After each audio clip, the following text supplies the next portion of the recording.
Yo, Good evening, everyone. good evening, guys. Sup? Hey, guys, if you're here, please say hi. Today, Bobby is Yes, not joining us because he's in Penang. yes, having a much deserved break with the kids. Mm-hmm. Yeah, So, yeah, Swanren, hello. So we were just while the comments and viewership are coming in, we were just having an interesting discussion earlier between myself and Con and Tana, and we found that, I mean, my experience and Tana confirms it, that the M bushes, we talk about BMW M cars, the bushings are more robust. The parts are built more robust than the actual the non-M cars. Yeah. if Yeah. Ivan Kong is here, I think he can come. He can comment on that. I mean, if you look at the part numbers, some of them, even from engine to engine, they are different. Mm. So if you go for if you go for a V8, for example, the older ones, they actually a heavier setup when it comes to engine mounts. Mhm. The bushings, the arms are different on the M's compared to what you call the non-M's. So the arm itself, the way the arm flexes, they just whole different beast altogether, So Mm. Mm. you pay for it. I But think before E92 was easier for you to put M stuff on. F30 onwards is a bit more difficult to put M stuff on a non-M car. It gets a bit more difficult, especially your car is different because why? The whole subframe is different, isn't it? It sits on the Yeah, subframe it's versus completely different. yeah, yeah, yeah. So you can't just simply go and buy a M stuff and yeah, try to I think modify it. I think like even up to E46, right? There are some people who like convert their 325 sedans into M3s, whereas there is no way you can do that You with the you you body of can't you I mean put I honestly the E46 front end I believe is different Mm. compared to the M and the non-M, but the E36 is the one that I think is the almost similar, very similar chassis and stuff. The 328, if you look at the body, if you have a 328, if you're luckier, if you go to the door panel there, you'll say 318 slash 328, some 328 slash M3. So because Oh, of what stock they have, they will just use the same chassis over. Some of them they buy a 328, but they get an M3 chassis also oh wow. when buying it. Yeah. So because chassis are, you know what I mean, back then, newer ones obviously are different chassis wise. Of course, all the subframe stuff is different like than newer cars. But yeah, This Mm. kind of knowledge is only possible when you go through like half a dozen E36s to know this kind of. yeah, correct. I mean, Yeah. I look at it. Look at the type. Oh, this one is made where? Oh, I see. It's not made when or what year? Okay. So you kind of have a sense for it, and almost you drive the car, you get a sense of how much it's been abused, or Mhm. and how the chassis feels lah. So Eugene has a question here: 215, 518 tire recommendation price. It's hard to So give a recommendation for tire just Yeah, bro. out of the blue, isn't it? And I Yeah, think 215, this is an 55 is, interesting size because 55 profile is quite thick. yeah, So, yeah, and 215 is narrow. arrow, yeah. mm, I think it's more like an SUV. yeah.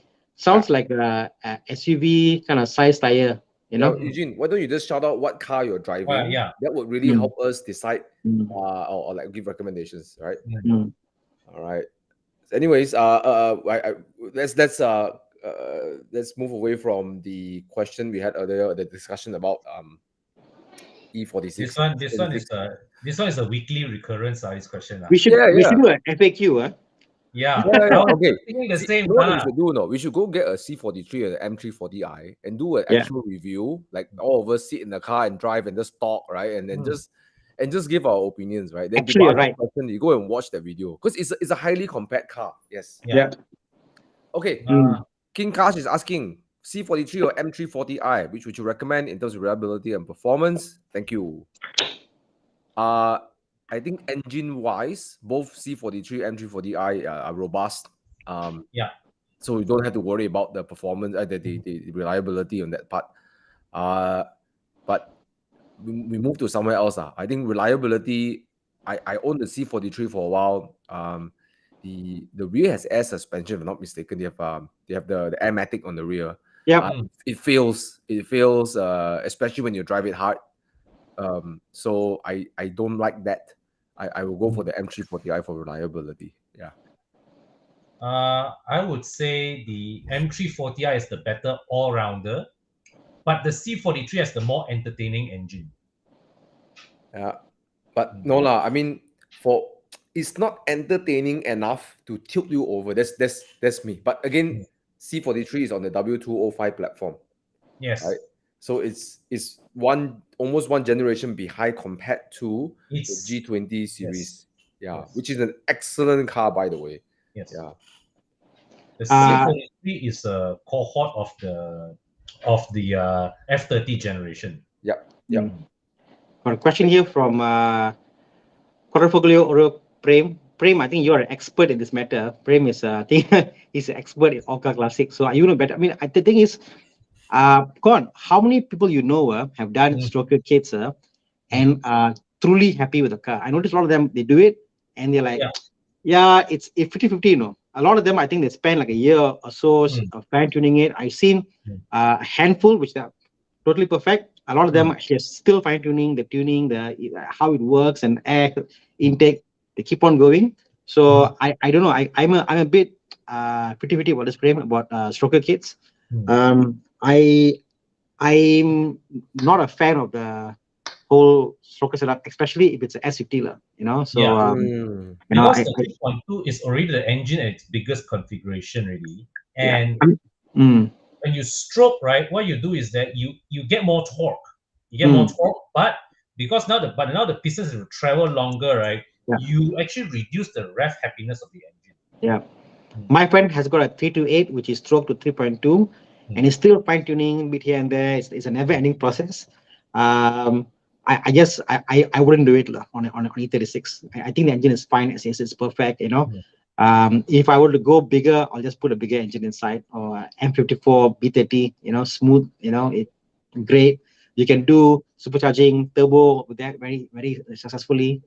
Yeah, that's what I'll do. I won't, yeah, exactly. I won't go and put stroker on a 20 odd year old engine and try to boost it up. So No. not something that I will do. Like, no? In any case, the S50 3.2 and E36 is plenty of muscle already. Eh? Yeah. I mean, it's funny because I think they were talking about how the 2.8, like mine, on a shorter diff. I mean, my diff is like, I think 3.15, I believe.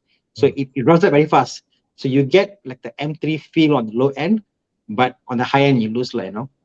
Exactly what Mike is saying here. Yes, someone click on Mike's comment there. To do a 3.4, you must require a 3.8 ECU intake manifold. Yeah, exactly. It's just a lot of fine tuning, like, you know, and I've lost patience to fine tune. Yeah, man. Yeah. It's better you have the whole engine ECU intake that was just like built for each other and plonk it in. No, I'm a fan of you taking any engine, putting a turbo inside, and keeping the stock. I mean, like a better internals, but a stock configuration, versus trying to stroke it and make it bigger. You know, that's yeah. Okay, let's move on. Okay, so Eugene come back and say it's a CX30, which is the tire size. Oh. Okay.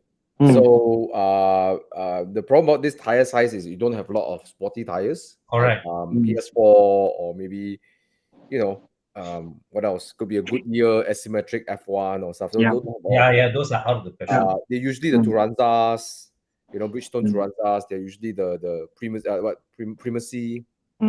I mean, depends what you're after, Eugene. I mean, people talk about going for the UHP tires. I like, for example, the Primacy is very quiet. It's quite nice also. It's very quiet ride. It's a bit soft though, but it's very quiet ride. So depending how fast you're going, what you're doing with the car, you know. So I think you need to narrow down what you're after, you know, whether it's quiet, longevity, you know, sportiness, grip, you know. I would go for not Primacy, because if someone like me who Yeah. likes to maybe have more grip and I want to brake harder, I Yeah, want to make exactly. sure I Yeah. get the grips. Yeah. I would look for Primacy is very quiet, you know, and if you're going on not high speed, I think it's totally fine. But generally, these modern tires, especially you pick those brands like, you know, like what Primacy, is actually pretty damn good lah. Yeah, but I say of this tire range, I like the best in between Primacy. I mean, this kind of size. I'll go for Continental UC6. Ultra Contact. Mm. Probably it's the better tire in terms of like performance if you care about that. But if you're just a commuter and you want quiet, you want to make sure you ensure you have good tires. I mean, Primacy hard to beat lah. But It's funny, yeah. but it's pricier lah. I'm a fan of Conti, but come to the quiet tires, I like the Primacy. I like Michelin. So yes, the Michelins are very quiet. They're quite wonderful to ride. But one thing I like about Michelin is that the wear is actually quite resistant, and from the beginning to the end of the tires range, it actually performs quite consistently. Yes, they are consistent throughout their lifespan. Yeah. Whereas the Japanese tend to falter halfway through, they change character, Yeah. Okay. All right. Okay. But Eugene, my recommendation is UC6 is I think a bit pricier, but I think it's worth it lah. And I like to have extra grip. We don't have to brake hard. Yeah. Okay, what else? Okay. This is the next one. Tires as again. GT compares to Conti. So I've tried some GTs. I think GT is very, very comparable right now. They make pretty damn good tires. In fact, I might go GT on my Boxster also. So yeah, they're pretty good. Okay. Well, I never driven GT. I can't say much. I know the price is competitive, but here's what I heard. I know Mr. Chigu Suresh drives Lotuses like he's super skilled. He can drift a mid-engine car and power slide it. He likes the GT. He says that this is what he likes it.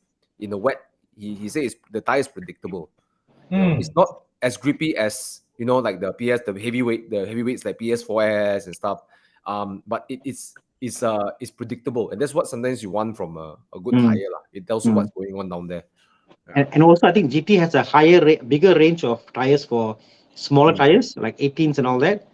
For the UHP, opposed to like Michelin, they stop at 18. You can't get smaller tires. 19, yeah. It is. So the range is higher. I all my cars are Michelin. I'm used to the Michelin assurance. That I'm used to the feeling of it. So my Boxster is on PS4 because that's the highest I could get. They don't have PS4S for 17s. My MG is on GT. My BM is on Conti. So I've tried tires and you're right. Each tire has got a different characteristic to it. Yeah. Okay, let's answer a question over here. Have an old W124E230 manual abandoned by parents for 10 years. Worth to rebuild or not? Okay, this one I pass it to Thana and Con. Okay, the fact that you say tight in budget, don't. Don't. A car that has not been driven in 10 years will not be cheap to rebuild. Yeah. All right. Ballpark range, 10 years no drive. What do you think? I think 40,000 at least. I think it's very depending on what is the condition of not driving, and I think if all the internals are there, if all the parts are there, then obviously it's easy to find a donor car and put inside. I mean, there's a element to it, and there'll be an easy fix buying a whole car, so that's possible, because it's nice to have your parents' car. It's more about sentimental value already. If I have my parents' car there and I could buy a donor car to do it, I'll do it, man. It's no longer about the money. It's quite cheap. If you think about it, you can buy a whole car as a donor car and do it. Tight in budget, it just means that you got to find a donor car and then take your time and then make that usable and then do a swap line, 1-to-1 So actually, right, the donor car route is the most cost-effective jalan. Because if you were to buy the parts one by one, confirm, right, you will end up spending more money. Whereas if you buy a donor car, you just take whatever the parts you need, and whatever parts that you actually turn out that you don't need, you sell it. I think Con, we have a mutual friend of ours who has a Peugeot 407. Previous mechanic got an issue the car's gone in the gearbox, in the engine. So he's going to buy a 407 as a donor, swap the parts in and sell the whole car back, and figured, you end of the day you might actually not spend that much money selling the other car as part, So actually, you know what, you may end up having a lower cost in the long run by doing so. Yeah. Okay. Okay, Mark that's it. asked a question about a Porsche. So Mark obviously is getting out of TTS, going into a Porsche territory, and he wants to buy a 91 Boxster S versus a 78 Boxster S. Which to go for? I'm a NA guy, Yeah, I go with the 981 also. What about you know, Thomas? but Mark is a turbo guy. The way he drives his character, he's a turbo guy. He wants instant But response, can tune the the car same and one, stuff. which one will hold value better? My Yeah, money, the 981 will hold value better for last sure. NA. Yeah. For sure. But Mm. it's That's the problem about the Boxster S, mm, you see, if you look at the economics, right? For example, right? mm. Um, people, it's like this, right? You look like it's like stock trading, right? You ask for high price, nobody want to buy, you know. Yeah.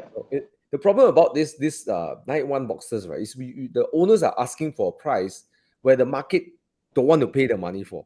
Mm. Yes, it's becoming that level, you know. At one point, it's still acceptable, but I don't know why at this point, right? It's a bit hard to, it's a bit slower, lah. Mm. But Thomas, I So suppose eventually, right, when come, one or two owners lah of the Boxster S, 91 Boxster S, they suddenly said, hey shit, I need to raise money for some financial emergency. mm, That's when, Yeah. when he needs the money desperately, he will sell the car at a more realistic price. Yeah.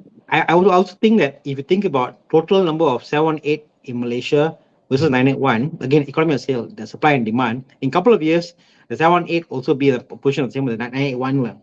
So look Yes. at 5 years in advance. In 5 years in advance, a car from 2016 would Mm. be equally loan a bit on the borderline, or like a 981. They bought a cashback purchase.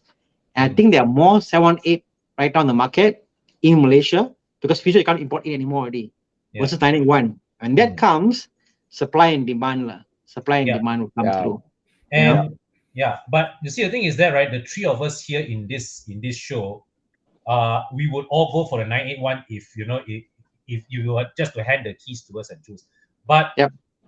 to the counterpoint to it is actually Chu Yang. Chu Yang, he when faced with the choice of getting which generation of the Boxster, he tried the 981 and he tried the 718. To him, the 718 is the better choice because the 718, to people like you and me, we will say, oh, the turbo engine, it feels very But undramatic and all that. but again, Chu Yang is also a person Hmm. that is very artistic. He likes pretty things, new things, but polish he and he all that doesn't stuff, like the car also, bro. That's the So other But thing. what I'm trying to get is the 718 is Yep. a more day-to-day, is a better day-to-day car in terms of the ease which it delivers the power. So maybe for someone like Mark who is accustomed to like a super tuned TTS, Mm. the 718 actually may be the better fit for him. I would disagree, lah. Because for Mark, right, for him to go fast is one sort of fun, Mm. and having Yes. an induction noise and that engagement is another kind of fun, right? Yes. Yeah. True. Like True. I'm telling you, over the weekend drives, right, I actually favor the Spider so much more than the M2 Com. As Yeah. much as I love the M2 Com, because Yeah. let's say I go need one Saturday, I cannot drive 2 days, right? Yep. I always lean towards the Spider because Mm. it's that whole experience is Yep. so, it's not faster. I think the M2 Com is faster. Up Yeah. Genting. Yeah. I No would doubt. think Correct. so, Yeah. yes. Yeah. Yeah. But I agree. I think I've come to a point that I think you don't speed and fun may not always be go hand in hand together. hey, There are cars that are only 300 horsepower V8s that are more fun than a 400 horsepower turbo car, for example. but Mark is a So fast driver, lah. That time there's a ex GR Vios champion driving a 458, and then he couldn't keep up with a yellow TTS, so we know who that yellow TTS is, right? Okay, Anyways, let's go quick one. Harin. Let's go quick one. This guy first. Harin, yeah. oh Yeah, is it yes. okay to delay tuning? Yeah, I mean it's totally fine. You'll get some torque. Mostly it's more for torque, like I would say, like Yeah. Yeah. the torque is it is there, and I think it's more linear. Yeah, why not? There's And and DNA's tune, right, is very conservative. It's very safe. Does yeah. they don't squeeze every last horsepower out of the engine. So there's still plenty of mechanical reserve. So you see the horsepower gain is nothing much. It's more the torque gain lah. And the torque gain really shines when you do what you call that 0 to 60. If you think about it, your daily driving is 0 to 60, 0 to 100, and that's where you'll feel the most of the differences in the torque. You know, the rev is happier. Nice grill. Con, what do you think? The grill, yes or no? Not for me lah. This grill design. I mean, I was looking at the car like, what car is that? Oh, it's okay. you gotta think for a while. What car is that? Yeah. That one not for me. Yeah, I mean, I know it's not everybody's taste, but yeah, interesting choice of that newer style grill. This Mark has 2 cars, right? The Cayenne, the Cayenne 4.5 NA. Okay, got it. And the wife's T30E. Y30E lah. Yeah. There's so many cars this guy. Yeah. Yeah. Apa lagi? Oh, how about this? William Ho asked a question. Thinking of upgrading from a D-segment Japanese sedan, so advice on a G30 530i or a 540i, which one is the more sensible to go for? Just off the park, this group you ask, everybody will say bigger engine is always better. Yes. And the thing is that there are not many 540i's in the market. Yeah. If you can buy if you can get a 540i and it's within your budget, go ahead, go for it. I don't know. I feel at this segment, I mean the G30, especially G30, right? It's like you cruise a lot, you know, like just like you know. So I find the B48 engine quite sufficient, you know. It's the most sensible choice. It's the most sensible choice. Yeah, I think it's okay. Like the 740i, the 740i is a 2.0, right? Or 730i, 740i is 3.0. 730i, almost a 50K premium for this. You know. So the 730i that we test drove, it was adequate, it was fine, it was cruising, whatever. But when you want to push hard, like that one day, and you find like that it's not there, you know. So and also I think the revs are much lower when you're cruising on 540i versus the B40 engine on the 2.0. So I would always go for bigger. Sensible choice, 530i. Yeah. Nicer choice, worth to keep for 5 years, 6 years, 7 years, 540i. I've driven the car. Agree. There's a way a 6-cylinder pulls the car out. It's just really nice. It's really nice. And the B48 engine, from the 530, the 2.0, it's quite smooth. I'm surprised how smooth and silky it is. So but you cannot beat a 6-cylinder smoothness. Of course. That being said, the 530i has slightly better handling because the engine up front is lighter. The nose, when you turn corners, is sharper in a 530i. Yep. But yeah, that's sensible 530i. Sensible. If you ask the question, sensible, go 530 lah. Yeah. Okay. So let's see what else. Need a unique convertible Z4, a good choice. It's an okay choice, easy to maintain, no problem. Except the roof. If you understand the roof, the mechanism, I think it's quite good. I mean, I recently got into repairing BMW roofs, and once you get into it, it's quite actually interesting. It's quite interesting how BMW has made it. It's not that of black art as what these people are saying. No, it's quite easy to do. Unlike Audi roofs, right, Thana? Oh. No, Audi roofs, I cannot find any material on it. I can't find any PDF copy, any manual. I could not find anything on the Audi roof at all. In one evening, I shout out to my friends for the call for the BM group, and suddenly I got all the documentation. I'm reading through. I'm like, wow, this YouTube video. I'm like, now I'm like, my knowledge is up there for the convertibles for BMW. So the older ones, So it's amazing how much it helps to have resources out there. People have other cars can share information and stuff. So Z4, go ahead. Even if the roof is damaged, you can convert to a manual roof quite easy. And one thing, I was shocked by corner. The Z4 on the 2.8 engine.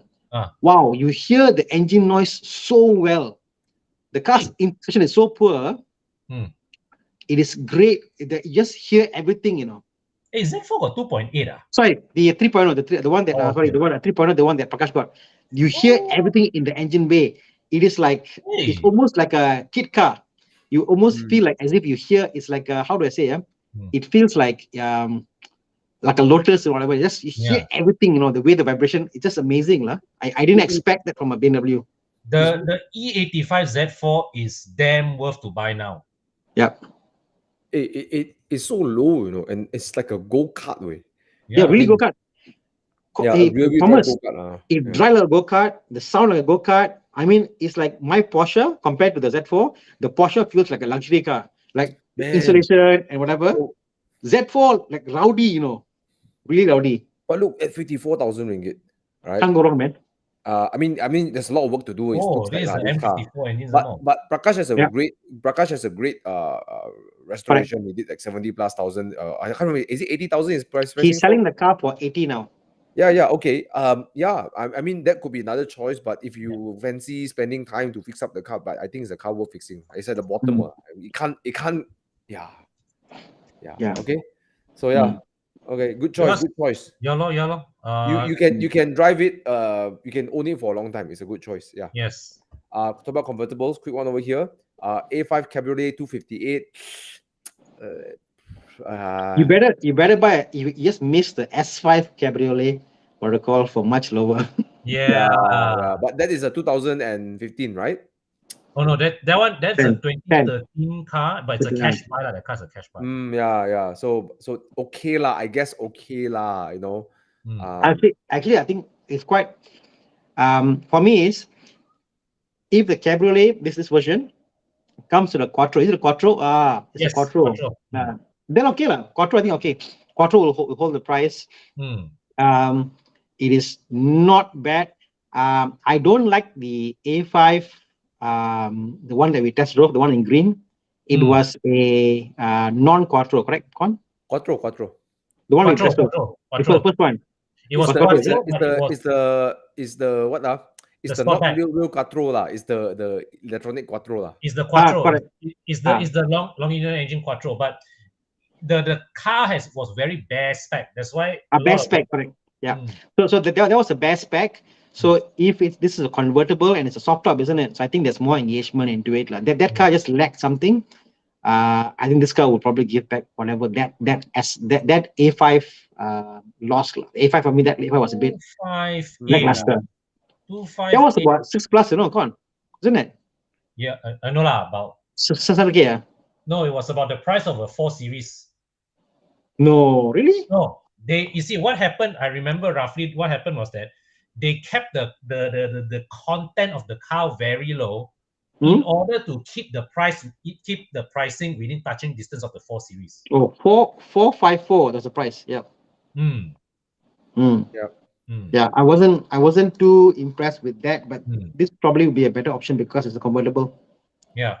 A 258 doesn't sound like a bad price, eh? Yeah, it's a good price. Right. If you compare it with a 430i convertible, how much would that be? I know a 2013 is like 200+ lah. Is it? How much? Okay lah, I'm seeing a 2018 430i coupe going for 229. Right? Another one 2016 going for 2018 going for what? For 243. So 258 does for convertible sounds okay, what? Oh wow, there's a 2021 420i G22 M Sport convertible 380. Okay lah, I'll pick this lah. but it's almost double the price lah for 400K. Yeah. But it's a 420i only lor. Yeah lor. Not a 430i. Actually, it's a good bargain, like you ask me. 258 for A5 convertible. Yeah. Okay lah. This one at 395, right? You somehow have to send to Mike Yap to tune it up to acceptable horsepower. I mean, even the A5 Cabriolet, it's 2.0. Even that must tune up like the A triple engine. Even that needs to be 2.0. Don't need lah. Have to, Audis are ma. not meant to be driven like that, especially a convertible. Eh? No, it's heavier, bro. It's heavier. So Heavy. you You need to have need more power. the torque to drag the weight. Exactly. It's heavier. These cars are not cheap. Not light, sorry. Anyway, Okay, we moving got a lot on. of questions. Let's speed Next through question. some of this. I'll give a Yep. quick answer to this one. Please get the sweet spot. The M1 RS is a K car. Turbocharged, don't get it. 0.6 cc. I think let's spend some time with this question over here. Yes. Asking for a friend, first car looking for sedan, budget 70K loan, retains value after 5 years. Later there's a question from Zuan Ren. We'll come back to him about the S400H. Okay. Yes. Okay, retains value after 5 years or first second hand accepted, Altis or any other suggestion. Retain value. No car retain value. All car will drop value. Yeah.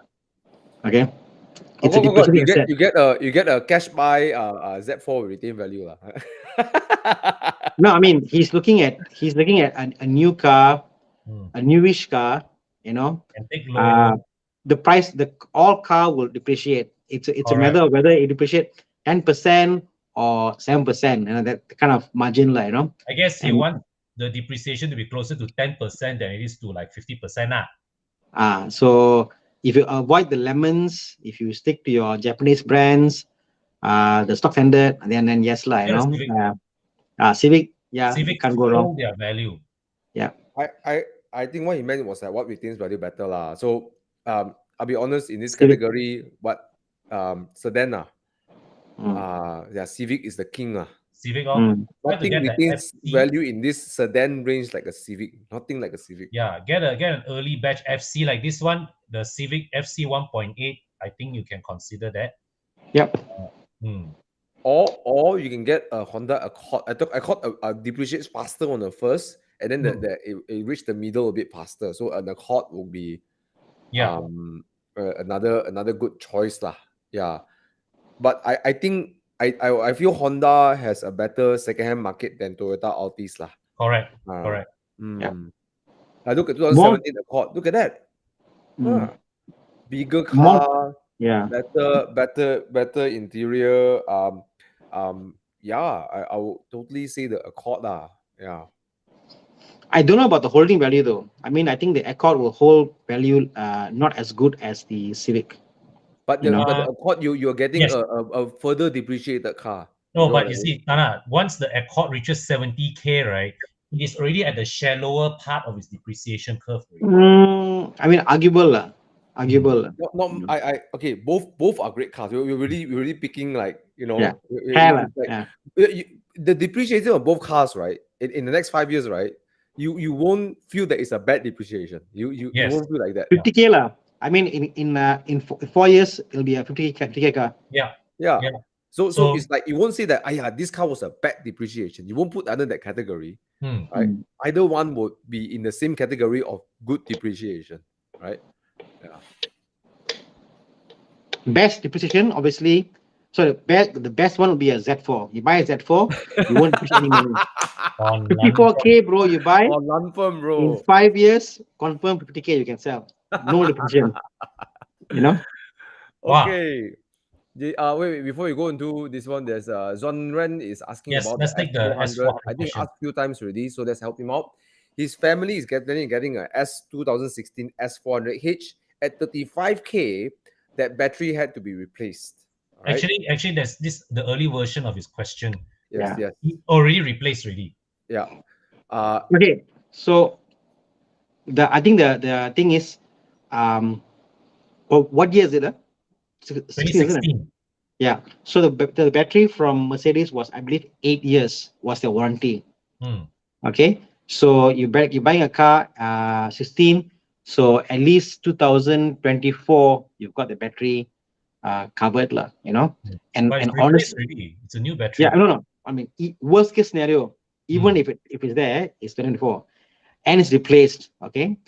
On top of that, if you talk about the hybrid versus the non-hybrid, the price difference is like what 70K difference, correct? No, S400 there was the year before.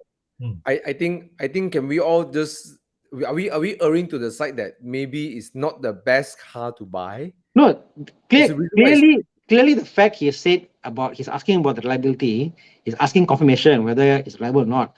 And clearly the answer is the car has issues. For sure. Everybody agrees. Nowadays, 135, right? Or what? Yeah, 135. But if you think about it, that you know what you're getting to, you know there's problem. Correct? There's a reason why it's priced at that price, lah. Exactly. And which is why he's asking us a question whether, hey, you can okay or not okay. Got problem, definitely got problem. Confirm got problem, you know. But even cars with problem, what you're buying is you're buying insurance because you're buying a car at a certain price point.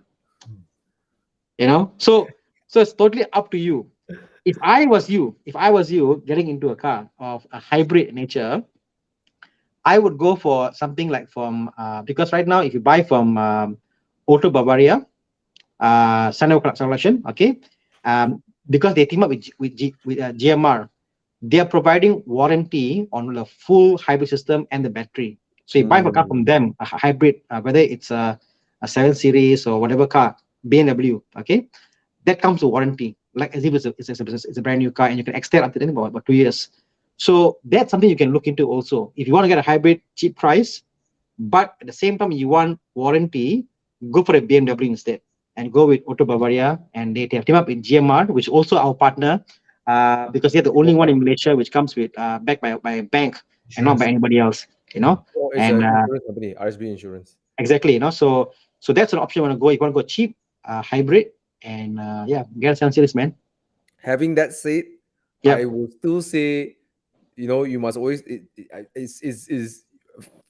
expect, you know, if you expect no problems, you'll be very disappointed. If you expect problems, you'll be okay if it happens. Okay, you know what I mean?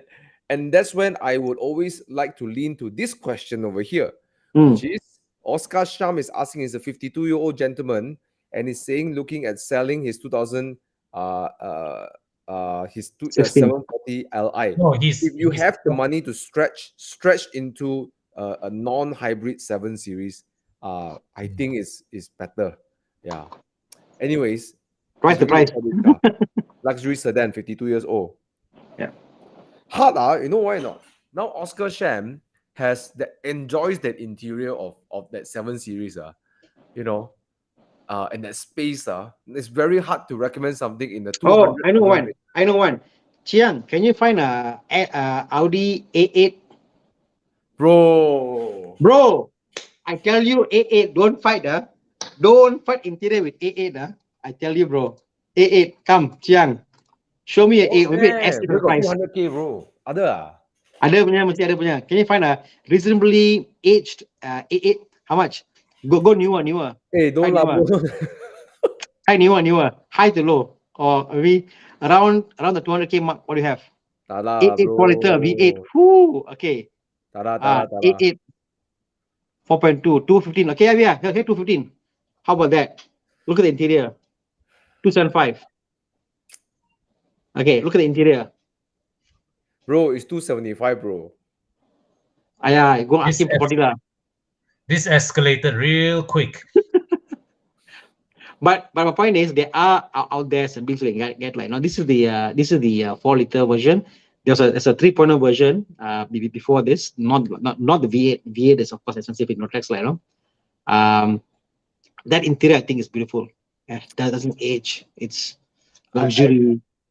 It's more pricey lah, but it's asking 200K, right? I struggle to find a car because the 7 Series that is such an accomplished car. It's really nice. It's nice to drive. It's nice to sit in. Great space. How come it's selling at 220K? I think it could sell more. No, I think if you read properly, he found a 740 Li selling at 220K. Sorry. Sorry. So he's asking, are there any alternatives at 200K? Sorry. We read the question wrongly. I thought Oscar Sham is okay. Let's look at the picture. Okay, it doesn't look like yeah. Fantastic buy. Go ahead, man. We all love the 7 Series. You know, when I travel to India a lot back then, and I get chauffeured around, I hire a car to drive me around. My preferred car from the limo, the sequence, 7 Series, Yep. 5 Series, Hmm? A8. Actually, 7 Series, A8, 5 Series, See? There. A5, S Class, right? The S Class Okay. feels incredibly, like for me, it's very quite nausea. It's like, whoa. Yeah, actually, I remember feeling that. And the only way you can fix that is I tell the driver to turn to sport mode. Mm. Anyway, look for nice interiors. Like you never know. I like the Audi interior. It's quite nice. Mercedes, is too bling for me, but the 7 is beautiful. Okay, I think the 7 Series has depreciated to quite a. I mean, it's almost a 600,000 ringgit car, I believe, when it was Yeah. out. Engine is reliable. It's a B58. Yes. Transmission, 8-speed ZF gearbox. Sure, you have some parts that will wear and tear. It's a 8 years old or 7 years old car. Oh, damn. Yeah. No lah. This car is there's reliability is a bit But challenging. Let's put it it's challenging a lah. jam. Yeah, but Oscar Sham, you can't go wrong with a 740i. I think it's yes, it's a bit older, but when you put it next to a 5 Series, the interior is better. Oh, The ride yes, yes. quality It's a big step up from a and 5. the ride quality is significantly better. Yeah, yeah. Okay. Well, this is Ash Martin. If you want to get poor fast, yeah, go for high maintenance Contis as suggested by this panel. Maybe that's why we can't progress to Ferraris. We keep Yeah, getting man. stuck by Contis, right? That's I'm sorry, I have I no mean, time for this. But let me I tell mean, you Ash, something. we're Let me- trying to stay you from the lemon Contis, because I think Yeah. even with the Contis, they're lemon Contis. Even with Yeah. JDMs, or they're lemon JDM as well. JDMs, and I like my JDMs also. I mean, bad luck. But if you talk about, You got no JDMs in your house, bro. I got JDM engine. I got my MG. My MG is a Honda engine. Actually, right, coming back to this Mr. Ash Martin, right? There's a story that I want to share. You know, one of our Evo Club members, he's a big fan of the of the Cayenne. He owned every fucking generation of the Cayenne, and every generation without fail, air suspension will fuck him up. Gong out. Air suspension are built to fail, bro. They are built to Yes. fail. Yes. So you know what our friend did? He opened a business to fix air suspension and earn his money. And now AE Specialist Suspension is renowned around town as the go-to place to fix air suspension. Yeah. But yeah, here's the thing. Conti parts, for those who are watching, it's not that we are pro Contis. Yeah. Conti parts are indeed a bit more pricier because they're a little bit more pricier.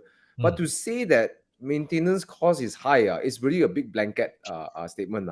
Yeah. I give you and you'll be surprised, certain Contis, especially the performance cars, some of them interestingly they will hold up pretty well.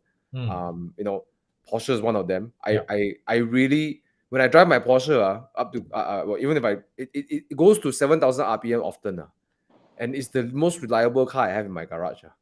Yeah. Oh, okay. I'll give you a viewpoint from even BMWs, like even the M cars, they're extremely robust actually. Yes. Yeah. I'll give you a viewpoint from an actual cost perspective. Workshop policy. The plugs on the Almera cost more than a plug we use in a BMW, let's say 3 Series. Wow.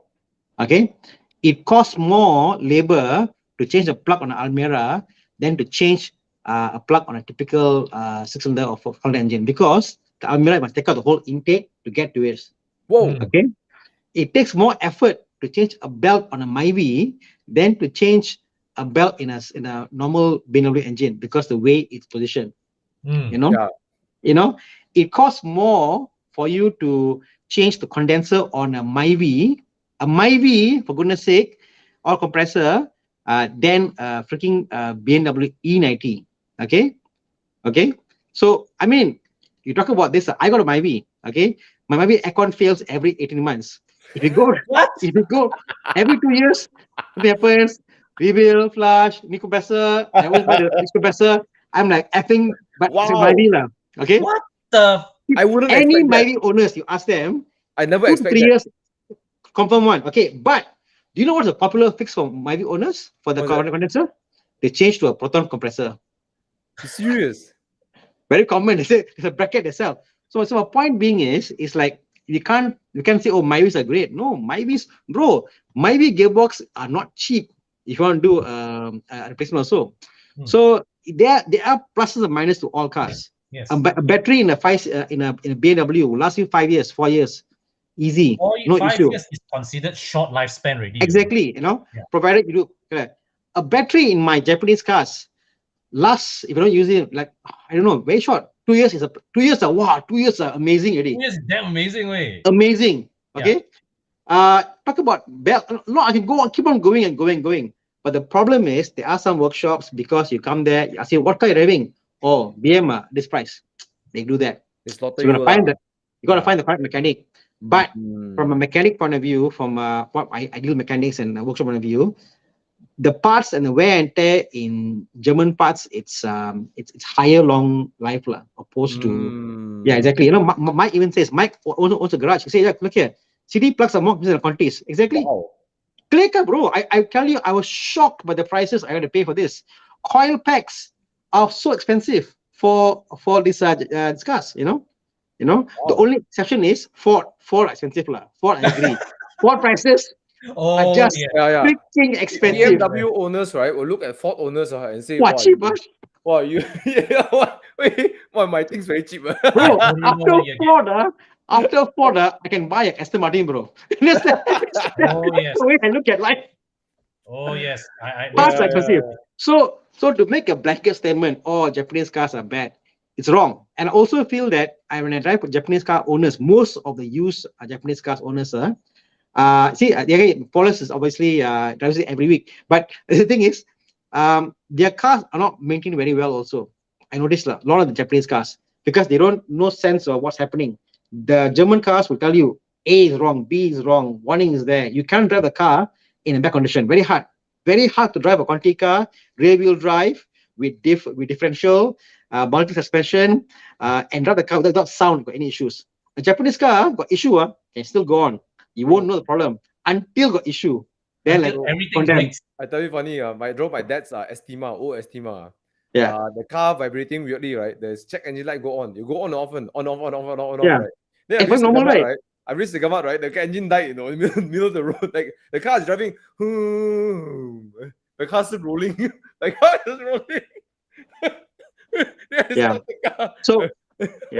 So again, I think you must understand a lot of Conti guys. They do long mileage. They drive hard, and the cars are reliable, and they take care of the cars. So I think a blanket statement to say Conti cars are bad is wrong. And we love Japanese cars, and just to actually, I don't think our friend said Conti cars are bad. He just said Conti cars will make you poor, and to me that is indicative of a mindset problem with this guy, because he is saying that, okay, the reason why people get poor is because of their cars. No, the reason people get poor is because you don't you don't take the initiative to upskill yourself, make yourself more valuable to the marketplace, and earn more money. Yep. So like Jess Song say, thank God she found somewhere changed the plugs of filtering gate. Okay, I'll tell you a story. The Almira came to a workshop, coil plug failed, spark plug failed, and the reason was the Nissan Service Center installed the intake back, gasket broken, intake valve cover. So the intake leaked because the gasket broke, and because of that, it was pumping too much of this thing, and the coil burned, the plug burned. So sometimes, you know what, it's cheap, but you must make sure that they do a proper job. His whole car failed from Nissan. No, this is from Nissan. Warranty ended in November, okay, because the gasket wasn't put properly for the intake. So there you go. True story. Okay, now talking about maintenance. I think we spent a good 10 minutes. It's a good topic because we are the live Q&A. Although it's not asked by our participants, I think it's good to also hear both sides of the story, right? Okay. So that's very, very enriching. So let's come back to here. Left Lee. Hi guys, looking at the 2009, we talk about Japanese car. Okay, Lexus IS 150 60K, worth buy or not?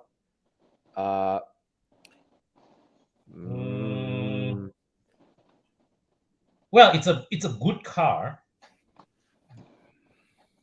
but Oh, yeah, you know what? There's an IS250 coming out in Akash Classics tomorrow. It's going to be the cheapest one in Malaysia. Maybe you should look up for that. Okay, let me ask another question. Okay, Yeah. would you rather drive a 2009 Lexus IS 250 or would you drive a 2016 or 17 Honda Civic? Lexus IS 250. Okay lah. If you put Lexus was against Honda Civic, I'll go the Lexus lah. Same here, Lexus lah. Yeah. So No Lexus question. has the inherent quality that the Civic doesn't have. There's a nice ride Yeah. quality the Civic doesn't have. Yeah. No matter what. But yeah, 60 grand is a bit high for a 14-year-old car. I mean, cars. I mean, people forget is when they make cars back then. When you make a car for a certain grade, they are built of a certain grade also. Although many years pass, you know, if you buy, for example, an old 7 Series and a 5 Series or 3 Series, or an Accord or a City and a Civic, they've got this inherent quality to them. So, an older Lexus to me is any day better than a Civic. But yeah, this Lexus is very reliable, and every time when I see HP's car at Prestige, right, it's for reasons that are like I would tell him to take the car back home one. You mean our friend, is it? Yeah. Yeah. Okay, you want Thomas, here's the story. HP sent his car into Prestige. I say why? Because what? The windscreen rattling, the side mirror rattling. Side mirror was like that, it was side mirror got sound. Send the car in. I'm like, what? You know? Is it rattling or sound? Got some sound, rattling.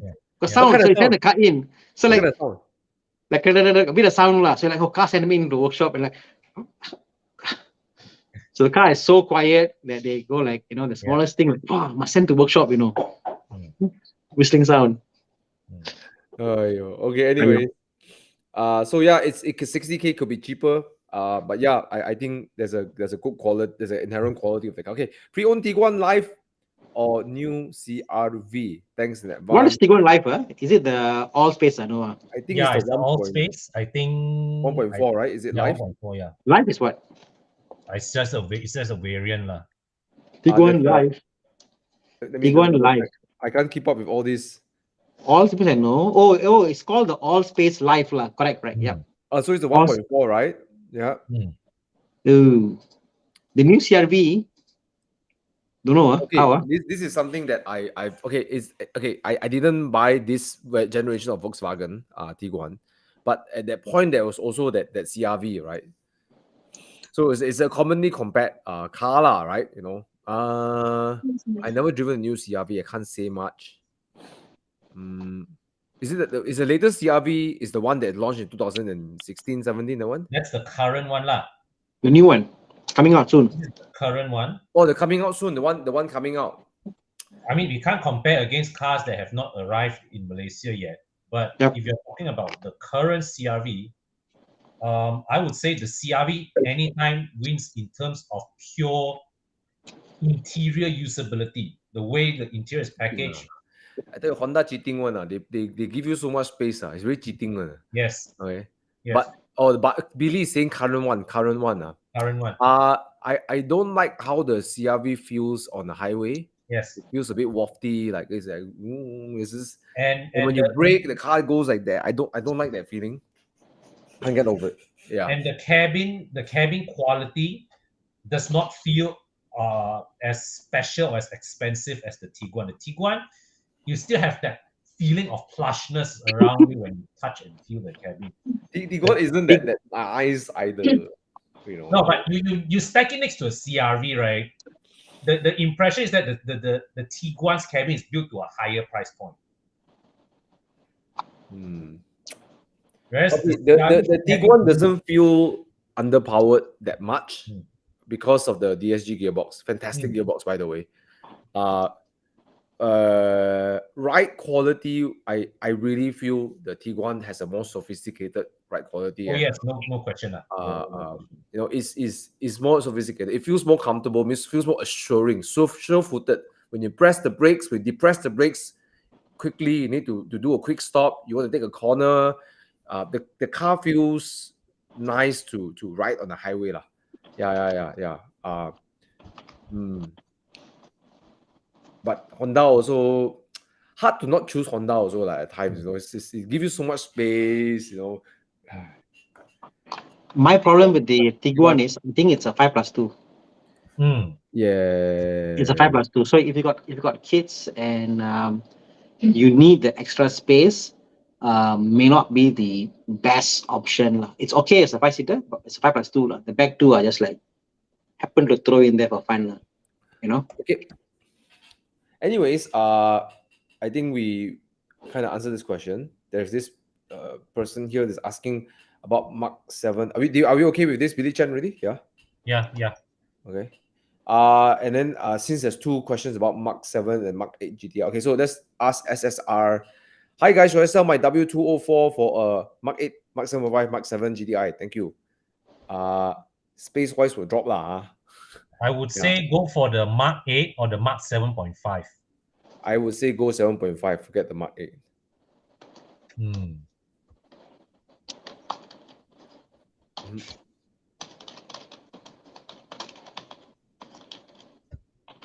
What are you looking for, Thana? Your price, is it? I don't like Mercedes lah. If you put the question was hi, should I sell W204 for whatever, my chances are more likely I will go for the whatever. Hey, the W204 is a great car, bro. 204 and 212 to me lah are the 205 not so much lah. 204. 205 no. Bro, I fall asleep lah. No lah. SSR, you look very pretty. You look prettier in a GTI. Hang out with the GTI gang, and they will all come to you. So get the Golf lah. Way better, more practical, more fun. The boot space is good, what Golf, it's decently practical. Yeah. Golf is the number one king for practicality, usability, drivability, everything lah. All the ETs lah. Mark 8 GTI or Mark 7. Now we are in the Golf question. Now, Mark 8 GTI or Mark 7R? My only problem is this lah. My only problem is whether I buy new or I buy used. But if my money was no object, I can buy anyone. I don't care about resale value. I don't care about anything else. The answer is definitely Mark 7R, without a question. Confirm. No question. Even if, let's say, I don't care about depreciation, buy any car, Mark 8 or Mark 7.5, my heart is to 7.5. But the logical answer is the Mark 8 versus the 7.5 because the pricing difference, nothing much and all that stuff, no? But Mark 7.7R, bro, you buy it, no, you won't regret. Buy it, Okay. Fantastic. Yeah, I agree with you. And the Mark 8, right? You see, a Mark 8 is learning from Mercedes. When you open the door, right, it's like, wow, right? They make you so irresistible not to buy the car, right? But over time, right, that quality kind of goes away. The Mark 7 has a cabin that will feel it's nice, but it won't go like, wow, there's no wow factor in the cabin, right? I think we all can agree with that. But I think a car's quality is there, the Mark 7R, yeah. Mark 7R. Yeah. And the car is rapid way. The Mark 7R is rapid way. Yep. Okay. This one. Let's have Renny Chu. Renny Chu is a good question. Sorry. This one. He's coming from okay, this one we go to Thana's, the one that Thana picked. 2016 BMW F30 LCI 320i coming from a Civic 2020. Go for it? Yes or no? Excellent. Yeah. It's a great car for you to understand what is rear-wheel drive, how BM feels, all the BM-ness you want to experience and feel, you will learn in a F30. It's a great car to buy, Yes. And to add, it's a robust engine B48. Yeah. I was just driving. I just drove a 320i pre-LCI, the one with the old N20 engine last year. Wow. N20, yeah. Yeah. And I felt that, Wow. it's still a decent day-to-day car. Of course, spec-wise, feature-wise, right?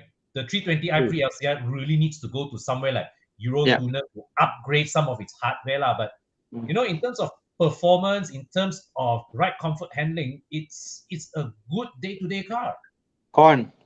I test drove back to back Hmm. a brand new G G20 Mm-hmm. 32i, Mm-hmm. and then 2014 32i tune stage 2. Mm. No comparison. The N20 Mm. engine tune stage 2 Mm.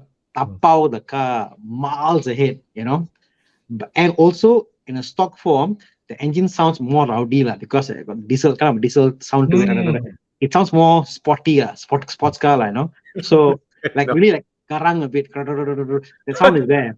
Whereas the B48 is more smooth and comfort and all that stuff. So whichever way you go, even you go for pre-LCI, as what Con said, I don't think it's a bad decision. You go for that, Yeah. but you make sure you do your charge pipes, your water pump, your thermostat housing, Mm. all you have this list lah. You all the thing you do up. I think you know what you have a solid car, And from a Civic to there, I think you're gonna be in love, lah. Fantastic. Mm. All the best, bro. Please come back to our channel and comment if you bought it. I want to hear from you, Benny Yeah. Chu, in a couple of All the weeks. best. All the best. All the Yeah. buddy. best. Hey, there's a question here. I'm really gonna pick this. All right. Oh, this guy Oh. drove his Gran Turismo to Mei Hong Song Way. Plan to Well, sell.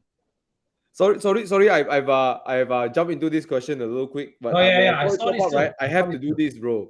Thana, this is an epic. This is a right car for you. So he's saying he bought a Turismo for 170, bought and then got problem, and I want to sell to R8 4.2 or an SL 350. Don't buy the R8 4.2. That is a lazy engine, and from whatever I hear, that is not the engine to go for. Mhm. Yeah, not the engine to go for like that R8 4.2.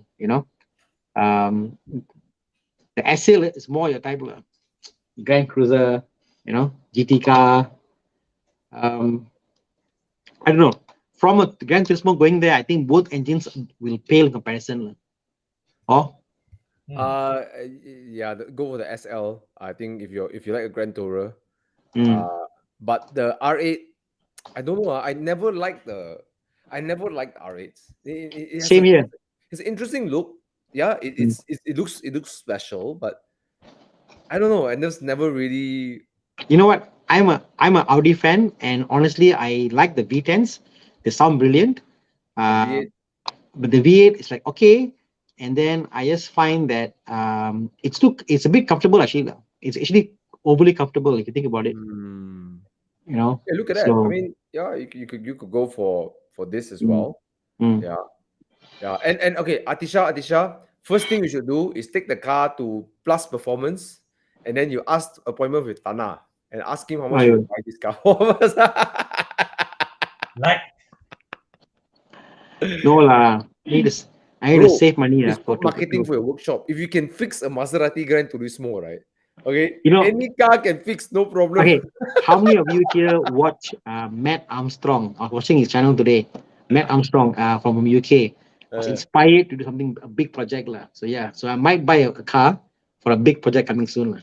oh, I Oh, can't wait, okay, man. To go big lah. Yeah. okay. Nice. Right, how about a Quattro? What's that? A Ghibli, Yeah. Not enough problems. Oh, Yeah. Anyways.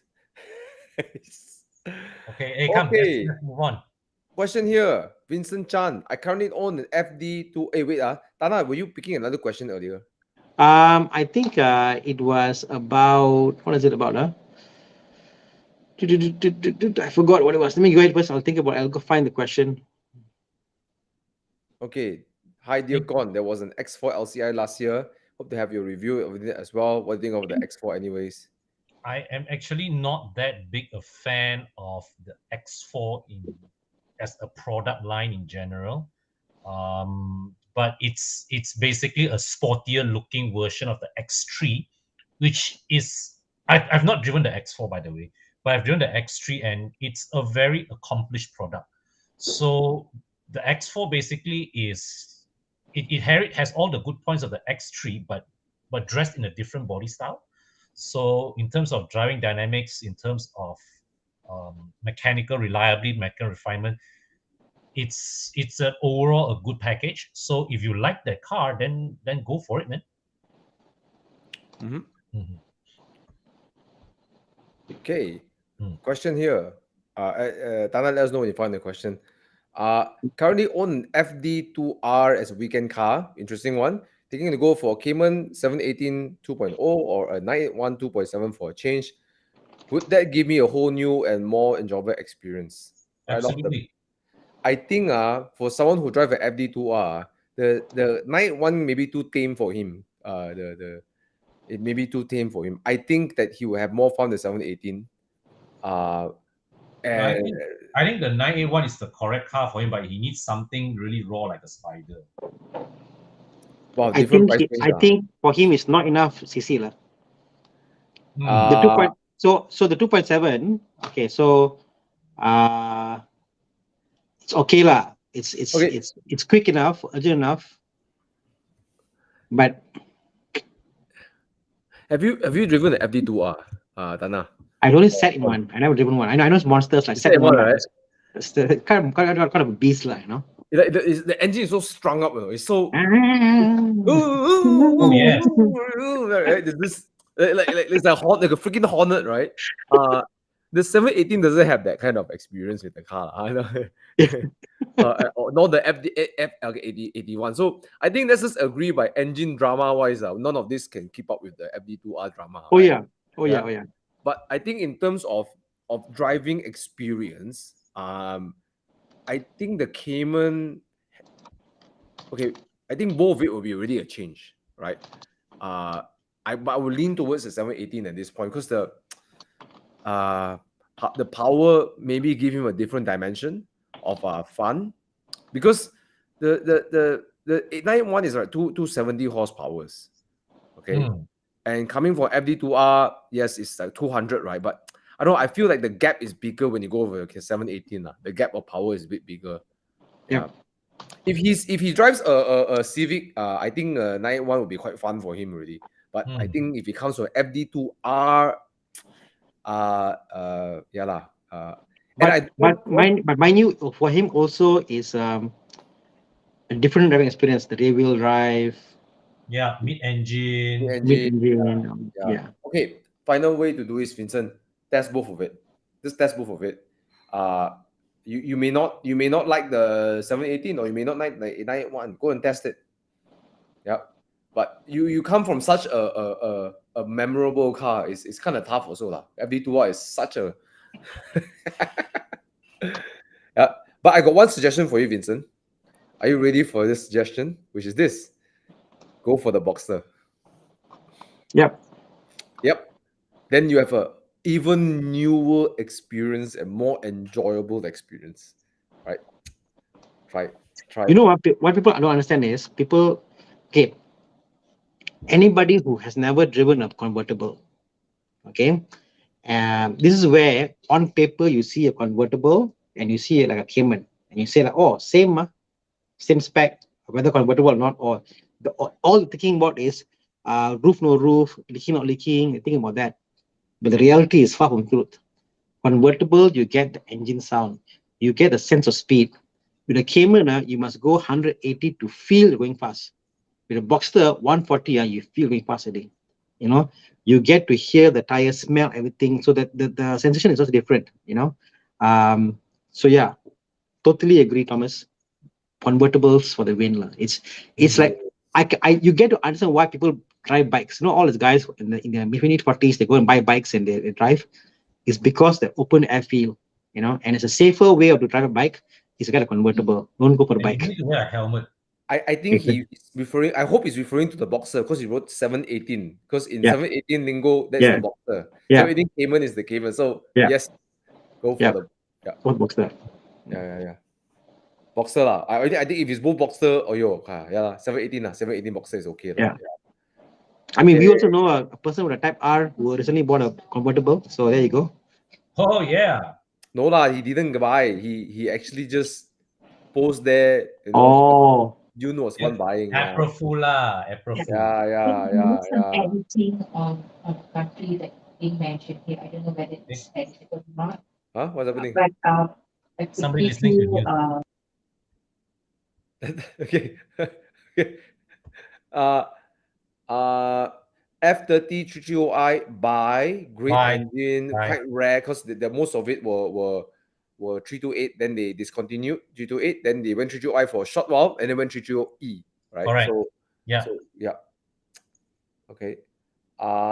Considering getting an Audi A5 TSFI Quattro, so far found those with minimum 70,000 km range, 2019 model, price hike. Any tips on maintenance? Nope. In terms of red light on maintenance, not that I'm aware of. It's just that I know Thomas didn't really like the car while driving it. I hate that car. Yeah. Look, it's a great cruiser. Yeah. And when you get on a highway and you cruise in the A5, A7, whatever, it just you just melt the miles away. It's just so nice to cruise. And I driven even the Audi S4 in UK. It make quick work of the highway. It feels so comfortable. Yeah. You see, at 450K brand new, not that good a buy. But now in the used market, if let's say if it's down to about 200 odd, not bad. Okay lah. Okay, bro. The only caveat is you can't see this as a sports car. It's more of a comfortable sports sedan. That's it's not a sport. So if you have the expectation of a sports car, then you'll be very disappointed. It's a nice cruiser. Okay. Yeah, man. Yeah. You won't go wrong with that, bro. And everyone buys a 4 Series, so you can have something different. Yeah. For a bit. That's okay. Let's take a quick one. So F30 328, interior wise, watch out for melting plastics. F30 interiors really, the pre-LCI ones, they really don't age well. If let's say it was badly cared for by the previous owner, you will see plastics inside melting. That's one. The N20 engine also jagger the timing chain guide. Just assume that it needs changing anyway. So change the timing chain guide, do a full service of the engine. The N20 engine is quite reliable. It's just that it rattles like a diesel. Yeah. But the timing chain guide, that one is something that I agree with Con. Even if it's not broken, change it. Yeah. Especially when it's 100,000 miles. It's the kind of thing that if it goes right, then you're looking at a very big bill. You're looking at a new engine. Yeah. So to prevent that, although it costs you extra money, and is known to have that problem, just get rid of it. Get rid of the problem. Yeah. Okay. Well, if hybrid is not a worry for you, then just go ahead and get it, lor. Just bear in mind. But there's no expert opinion here because we don't own that many hybrids. But I Thomas personally would not lean to hybrid technology for reliability. And it's just because it's not whether it's reliable. It's just think about it. You have two engines. It's complicated. That's it. Just that in itself becomes a big question mark already. Yeah. No matter how good the manufacturer is. And the fact is, right, you compare this against a 530i, and it is not hybrid related, well, not directly, but one, your resale value will be poorer. This is confirmed one. The other thing is, but that's future. The other thing is in the present, your boot space is less than a 530i. And the thing is that if you regularly travel long distances, what happens is that once you go past the 30-40 kilometer mark on the highway, your combustion engine has to do more work. I'm not sure if the 530e has a smaller fuel tank than the 530i, but if it does, it also means that when you travel long distances, you will have to refuel more frequently. These are not red flags. These are not deal breakers, but these are things, these are realities for you to be aware of. So the most important thing is, if you have issues, if you have no issues regarding the fact it's a hybrid, then yes, go for it. By all means, go for it. Yeah. Hmm. Sorry, I'm just looking at the price of a 530e versus 530i. Yeah, yeah. It seems Big that gap. people tend to be more fearful of the hybrid, so you have to be aware about that. And again, it's not whether it's reliable. It's not the question of its inherent reliability.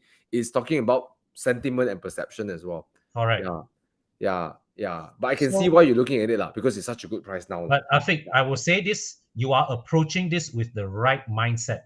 You're approaching this with the right mindset, and I think if you were to go for a 530e, you're fine. Mm, Yep, yep, mm, yep. Okay. mm. Uh okay. Let's move on. What else? What else? What else? Ooh, okay. BMW, Shiraharan is asking, BMW X545E, a good car? Please That's advise the it against the competitors. Thank you. that's the current X5 plug-in hybrid lock. This one, I remember Bobby talked about how it was extremely inefficient when there's no Mm, battery in it, no battery power. yeah, Yeah, that thank and God. that is the that is the reality with all PHEVs. But Yeah, especially more with the X5 lah, with the this one, because it's a 3-liter engine, but right. I think Volvo got it right. They have Mm, the engine, the drivetrain of the combustion engine and the EV separate. correct. And a lot of some of the what I heard is when you have both on the same drivetrain, and Mm, that's when you have excessive wear yes. and also a less efficient engine actually. No, and also the fact that with BMW and Mercedes, they outsource the hybrid module. So the whole motor thing comes as a black box from a third-party supplier, which they have to then integrate Mm. with their engine and transmission. Whereas Volvo developed the whole thing in-house. So the Volvo engine and the motor and battery and everything, they are all designed to work as one. They are designed to breathe as one. So they work together in harmony. Mm. Nice, Mm, nice. Yeah. Okay, mm. let's move on. All right. But okay, coming back to here, advice against its competitors. Uh, how much is the price now? Let's take a look at it. Yeah. What's the price nowadays for these cars? Uh, okay, I'm not okay. Five. I let you guys do the research, but back when this car was brand new, wow. Okay. So you're looking at a 300K car. All right. Second Mm, hand, I buy second hand, all right. Uh, mm. And then the non-hybrid model is one it's for sale for 439,000. You're going to pay a 50,000 ringgit premium for a non-hybrid. Hmm. The non-hybrid was only available for a small batch before they launched the hybrid. Correct, correct. Mm. Mm, what other competition would you put it against? The Cayenne, but Cayenne is XC90 different lor, price. XC90, yeah. XC90 lor. You know that there was a period of time where Bobby and I, we both knew a lot of people who tested the X5 back to back against the XC90. I think 9 out of 10 ended up buying the XC90. Mm. Mm. But so that time, I remember when I reviewed this X5, I went into it with very, very low expectations, and it surprised me. So I would say that the X5 is nicer to drive, more. It has a 3-liter engine. The driving dynamics of the X5 feels nicer than the XC90, but overall, the XC90 is a more compelling package against competitors. Mm. I would go for XC90 as Mm. well. Um, yeah, yeah, I will go for X90, and they're also I would say this, and I think I'm erring to this is you have a better resale value and a better demand for XC90 after you're using the how you want to sell it than the X5. Yeah. Okay, 2019 MX5 or 2012 Z4. Well, you want to talk about maintenance and value, actually, I don't think you can run away from MX-5, which is a newer car and a much simpler car. This generation of Z4 is which one again? That is the E89. Oh, okay. E89, not a bad car, lah. Not a bad car. I think quite a lot of good. See, you see, you're like not a bad car versus Yeah. MX-5 is like wow, right? No, because for me, right, the Z4 I would go for is the E85. Correct. That one is wow, right? But now Yeah. you're looking at it's an okay car versus a very good car, a very good convertible. Oh, your Lexus man says Z4. Oh. Lexus man haven't driven both back to back. Uh, Okay, the M. Okay. Let's talk about like performance wise, right? I dare to trash the MX-5 hard. I don't dare to trash the Z4 hard. But that being said, if you are looking at this generation of the Z4, look for 35i lah. Yes, 35. Don't go for the 23i. Yeah. Yeah, the 23i is the 2.5. Straight up question, MX-5 better maintenance and value. And I say value because it's the kind of design where you look back after like 10 years, right? People will still want to buy the car. Thana, we are not hearing you clearly, Thana. Super quiet. Can you hear me now? Very soft. Yeah, very muffled. Your voice is very muffled. Okay. You're like the background noise from Con's room like that. You sound like you are behind Con's room shouting. Yeah. Had someone, can you hear me now? Oh, perfect. Oh, yes, now you're back. I had someone in the room, so I was there. So that era would be the N20 engine, isn't it? Yeah. Yeah, so it's a very common engine. The NA engine into the turbo engine. No, I think 2012 is turbo, for Z4. It is 2012 is when they transition between N52 and the N20.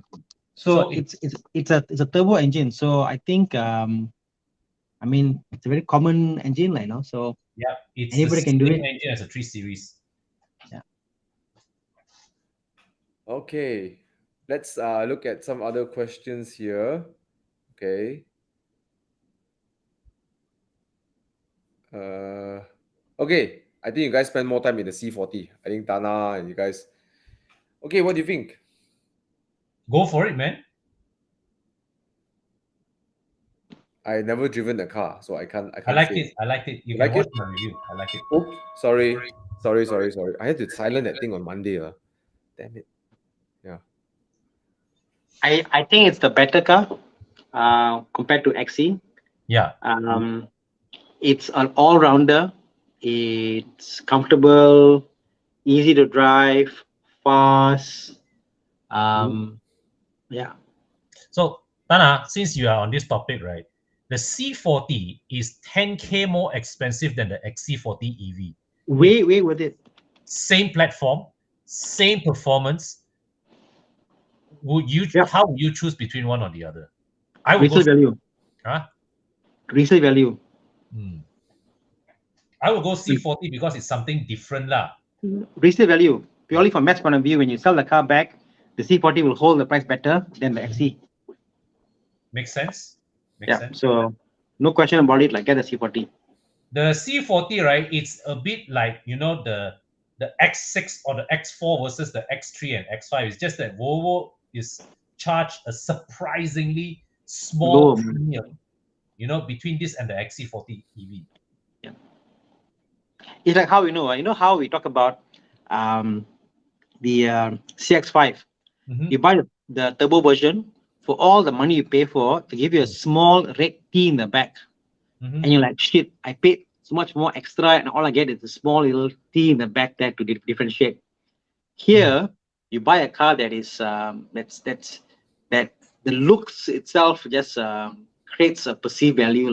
The thing is that, right, you look at the price gap between this and the XC40 EV, right? It's not even 10%.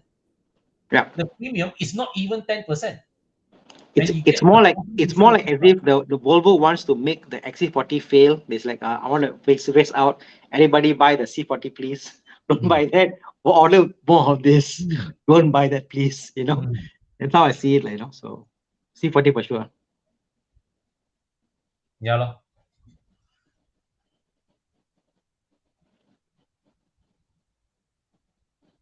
Okay, let's take the next question. Hey, E46 325i. Any good worth the price just for fun?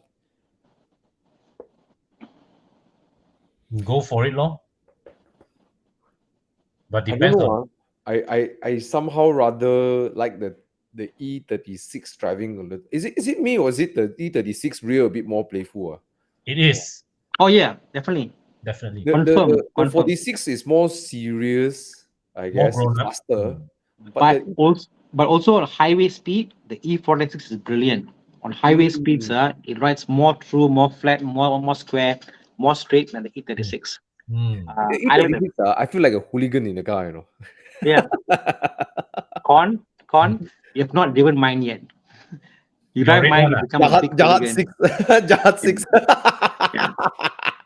Can. My car, you become a big hooligan.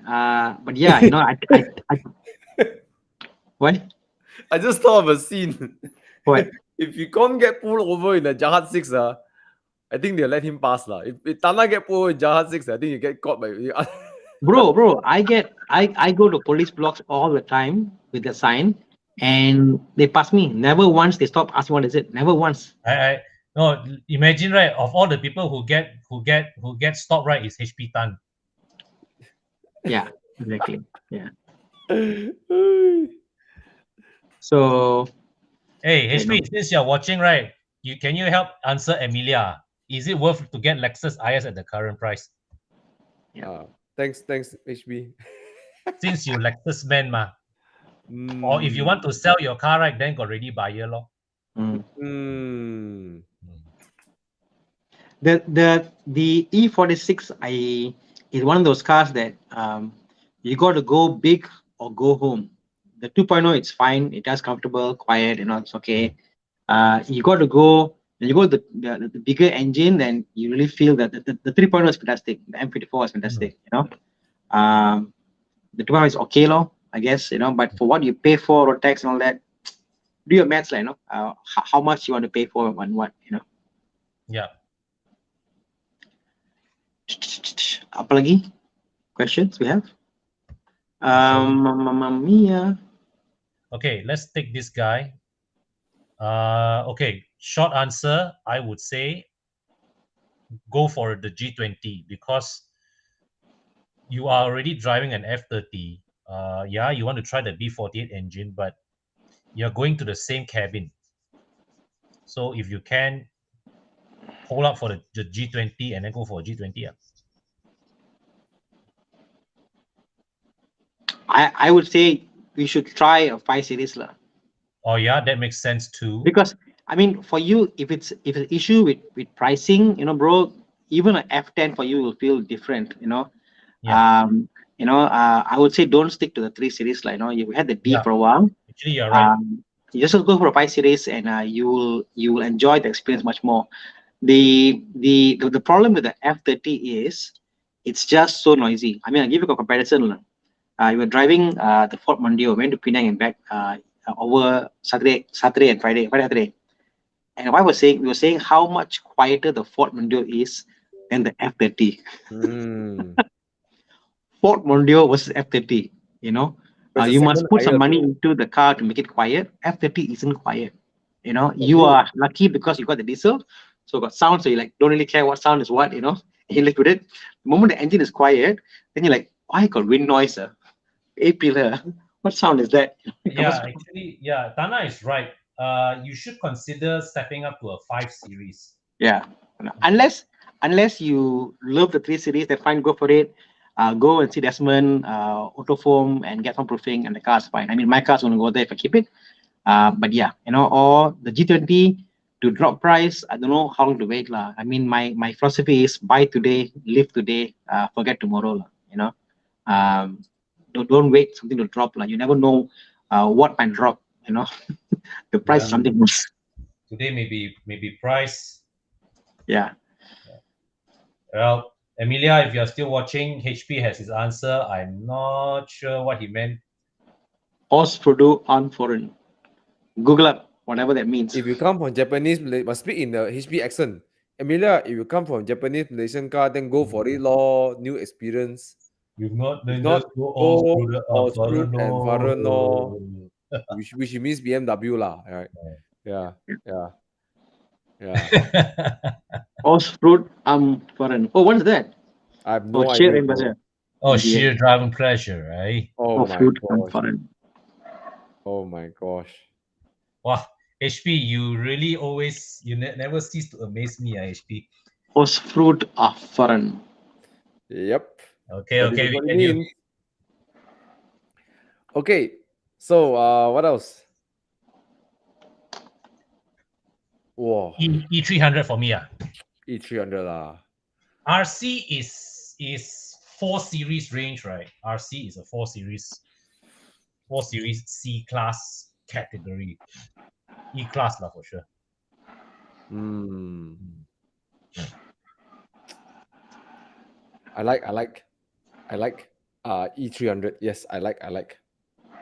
Tomko, you must reply to us. What is your preference? What is your style? Yes. Are you a fast driver? Do you want speed? Do you want comfort? Do you want looks? Do you want what are you for? Weekend drives, cruising.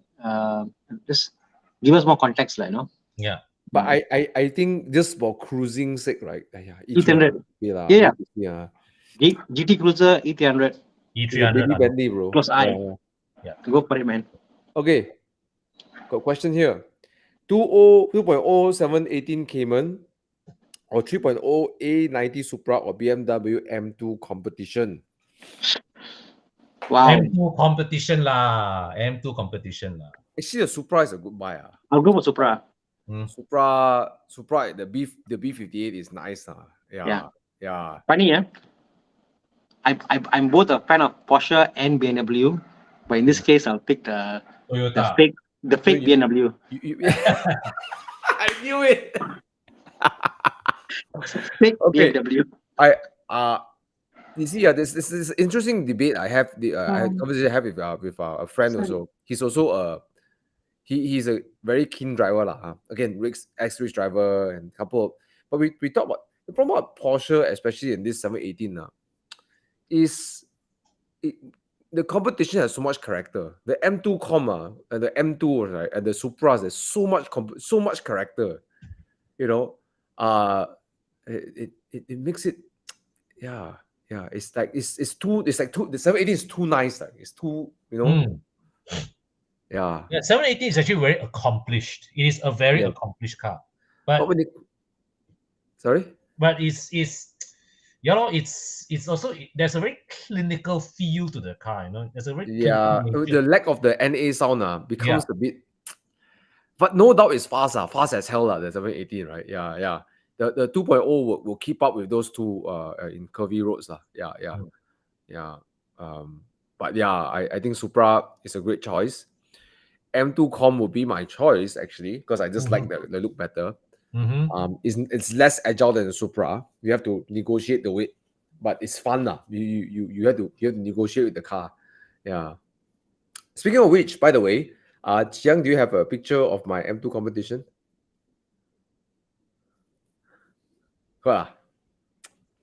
Yes. Okay, guys. I'm exciting news. I am 98% letting go of my M2 Com. I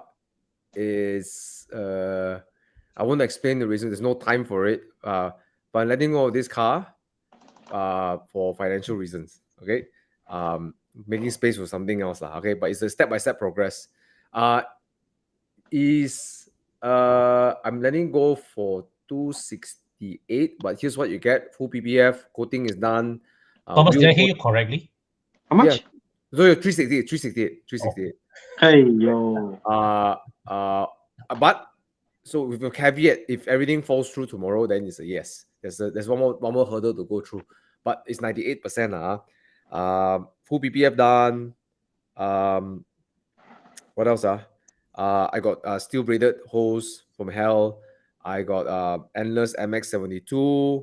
I have what new brake disc coming in to fit the car. See, I got the brake disc coming in for the car also. What else? Auto foam. Yeah. You get all of that. Yep. How much again? 368 now. For now, the reason I'm saying now the price is a bit lower because I don't want to deal with advertising and then blah blah blah blah. If it saves me time, I put a little bit lower here, and then if you guys want it, let me know. So I'll pick the best price, best offer from you guys. Yeah, 360. You know what's interesting? I noticed that, Thomas. I noticed in Australia, when you buy a property, they put their prices from, and then best offer secures. Yeah. How nice if Malaysia we do that? We say, okay, how much the price? Prices from 350. Best offer secures. So, closing date. Closing date. 14. The PPF is worth almost like what 18K or something, right? Yeah, Yep. coating and everything. Yeah, and yeah, it's full PPF and tinting from Expel, right?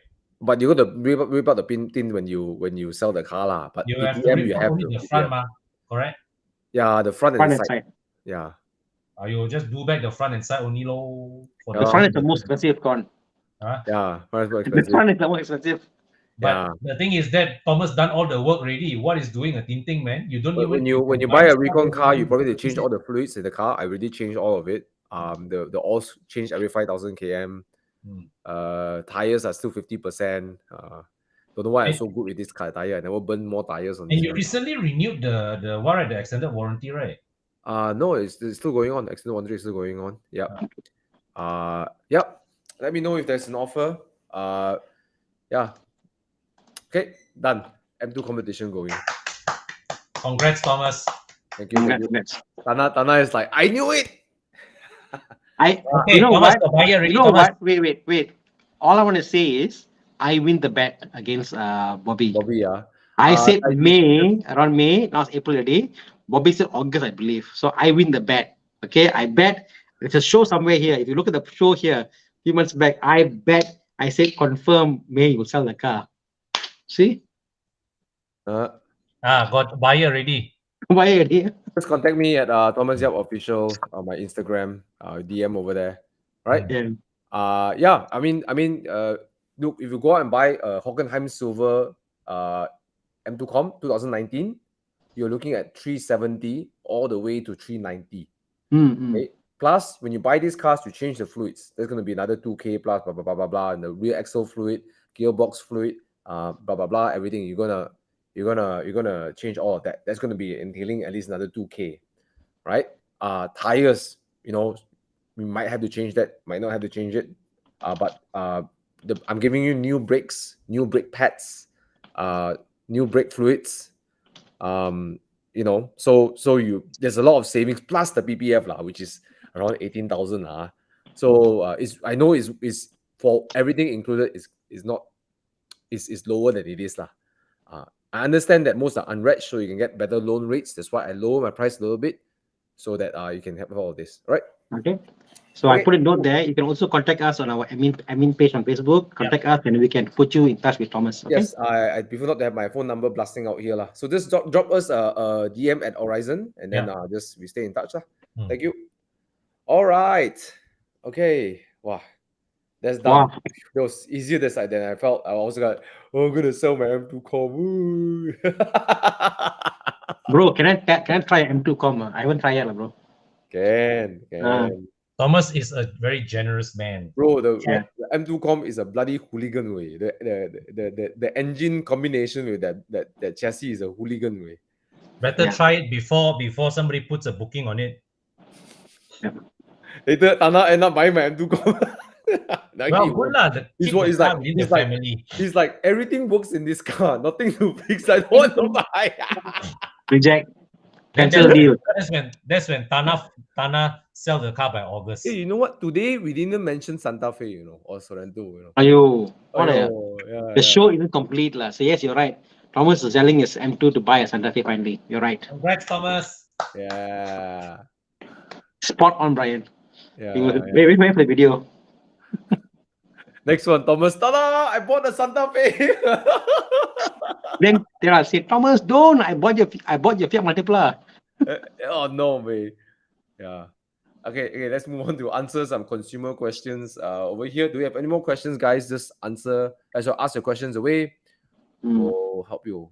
So Cashman asked about X90. Never driven. We don't know. Specs looks Actually, good. among all of us, right, only Chiang has seen the XC90 at the X90. There you go. Yeah. Chiang, come. Let's share with us your thoughts, please. He It's won't C come out. only, Right? man. He won't come out. Okay, Hello. Oh, What are I've excited? tried. I've sit inside the car. I can fit in the third row comfortably. Wow. Yeah. And Chiang's a Chiang tall is guy. tall, Chiang guys, is a tall by the guy. way. Yeah. And the quality is decent lah. Very good lah. Better than X70 or not? Feels like the same lah. It's a hybrid with a 48 volt. Mild hybrid, yes, with the 1.5 How's the turbo. build quality in interior? Quite good lah. I'm not sure about the pricing. They haven't announced.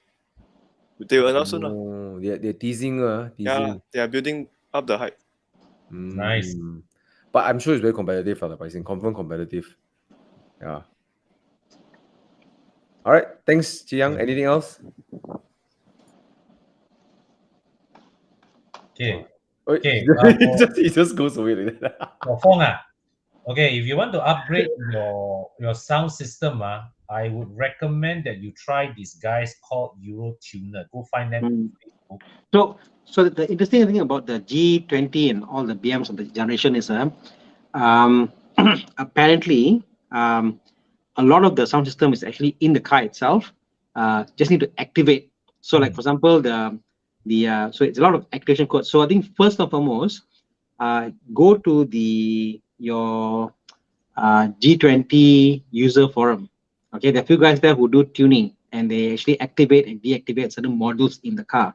So start with that first. You can activate the module, and then the DSP, obviously you can add the DSP, like, you know. So it's funny, Con. A lot of the stuff are actually built in the car itself. Yes. You have to deactivate only. Correct. You know why this is done? Because at manufacturing level, it's cheaper to build the same damn thing for all the units, and then they just activate and deactivate the module based on. But mind you, the moment you do that, your warranty is void on a lot of things in the car. You know, so even as simple as CarPlay. CarPlay isn't stock from Auto Bavaria or from BMW. Yes. And you got to pay extra to activate it. And then if you activate outside, your warranty is void for the particular. No, they choose to void the whole damn warranty. Yeah. So for your car, I would suggest, you know, honestly, if you're still under service, still going there, look at something else, like, you know, like even like a speaker upgrade, or the addition of the DSP is better, because the DSP is a plug and play system. It's actually like a system they plug in and it doesn't add to the car itself. That's probably a better option, you know. Speakers, I think, is fine. Anything coding wise, just be careful, you know. Yes. So yeah. Okay. Okay, apa lagi kita ada? Which engine is worth swap for an FD2? K20A or K24? Donna, regarding enduro, yes, we have a qualifying list, but if you have something special, you can always PM us, and then Bobby can make an executive decision whether it's qualified or not. Yeah. But I don't know. I can you swap a K20 into a FD? Yes, we can. Yes, we can. To give you an example, we are doing one this week. K24A engine into a FD. So we already took out the engine. We're putting one in. It'll be quite mental. It can be done. Very common swap. Plus performance going serious, man. We're not finishing up a SEG 4AGE on an SEG, and then obviously K24. It's nice, bro. It's nice. It'll be nice.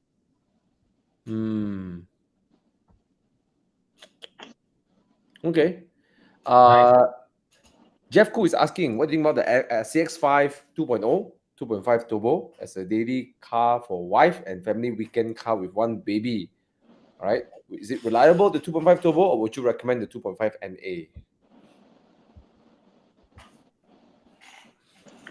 I think it's powerful. I'm not sure whether you need it. Yeah. Yeah. Yeah.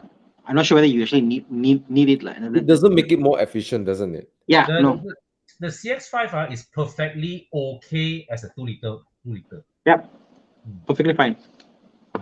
Because it's a car that you don't want to be pushing hard also. It's a car like, like a Lexus. You get like, suddenly you feel very quiet. Your heartbeat drops 1 beat per second. You feel comfortable and driving it slower. It's not a car you push around, You get into a Tiguan, you're going to push the car hard. Like Tiguan, like, wow, it's fun. I'm going to push the car hard in Tiguan. Tiguan don't do that lah. No, what I'm saying is your mentality and how you feel, because the Tiguan feels urgent. It feels nice. The DHL gearbox, it's just nice you feel different. In a CX5, suddenly you just feel more relaxed, more calm. It's just different feel. So I think you don't need the turbo, honestly. As Con said, like, sufficient. Yes. Yeah. Okay. Yeah. Question about, can EV survive ocean flood? Yes. If you look at a lot of the EV companies, they actually do show whereby the car will go underwater, come out. EV systems are all self-contained, which means the battery is self-contained, everything is self-contained. You cannot burn the car up or short the car up by going in water. Yeah, see there? Look at that. XC40. So yeah, it's a very common thing they do. All these car companies, they do this demos. You can definitely survive floods without an issue. There you go. So they put it in the tank with fishes. But technically, should be okay lah. But yeah, no, definitely okay. Definitely okay. I definitely would not recommend you drive any car into a flood. I mean, a flood means they are forced to. Oh, go flood lah. I think I can make it because of an EV. No, I mean, if it's a flood, you're stuck lah. You're very option lah. But my point is, don't fear about floods and EVs. Totally fine. Even if you're going to even if you're going to charge the EV in the rain, it's totally safe. There's no concern about charging in the rain for EV also. Okay.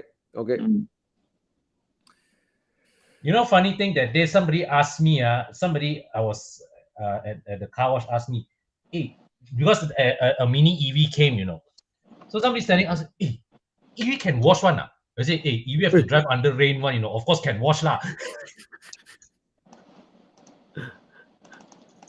Funny lah. Okay, I think we have a lot of questions answered. Okay, let's look at it. Right now it's 9:55. I think we should play Dude Where's My Car. Yeah, man. Yeah. Thana, how come you're upside down, bro? You're sideways. Yeah. Bro, Thana, you're sideways. Oh, it's lagging.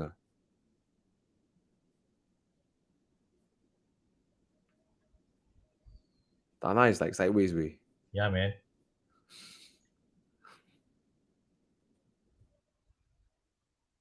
Okay. Anyways, please scan the QR code to play Dude Where's My Car. Thank you for all your questions. I know that Bobby is not around, but we hope that we are able to answer your questions. And for those of you who attended this year's Evo Aperture, thank you so much for coming. It was great.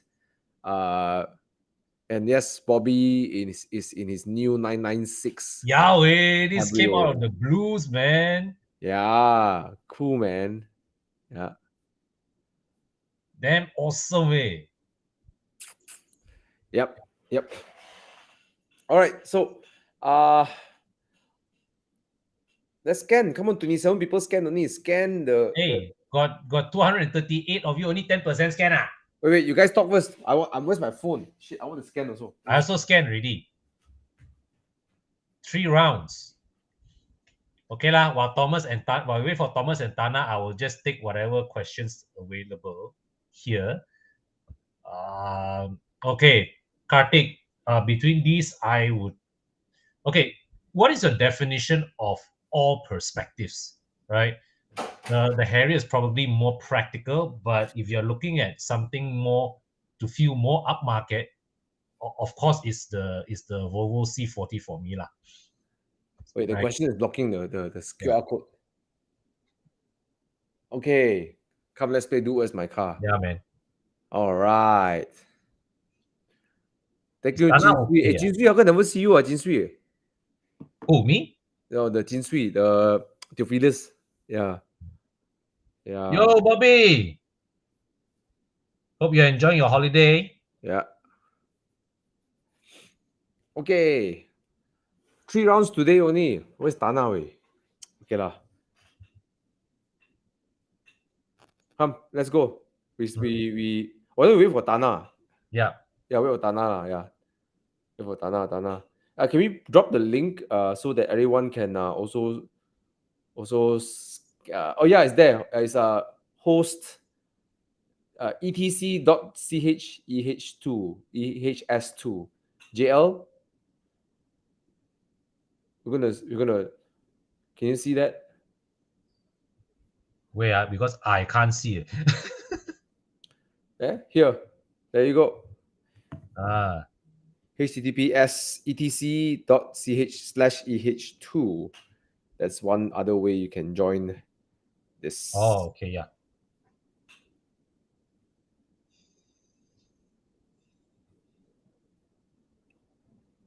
All right.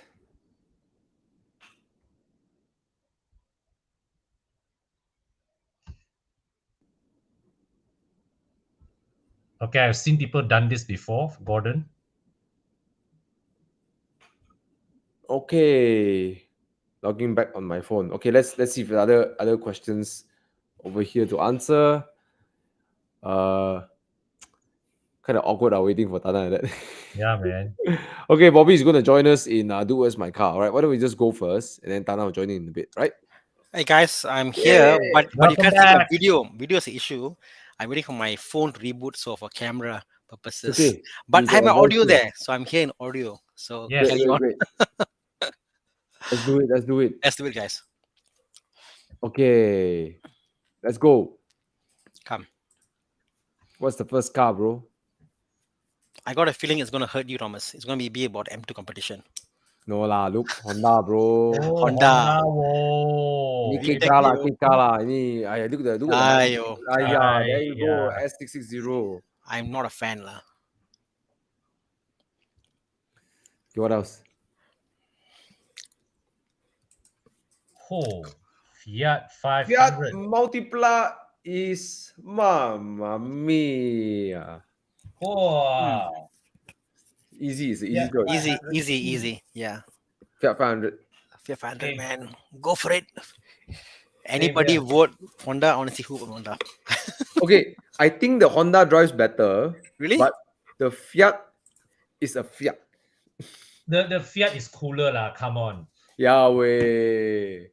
But only regret in going to Greece, right? I couldn't get a hold of a Fiat 500 convertible. I got a Fiat 500 coupe. Yeah. I wish I had the convertible when I was there. Ugh. My problem with the Honda is it's just the power. There's no power in that car. The Fiat no power also, bro. The Fiat is a single overhead cam. Okay.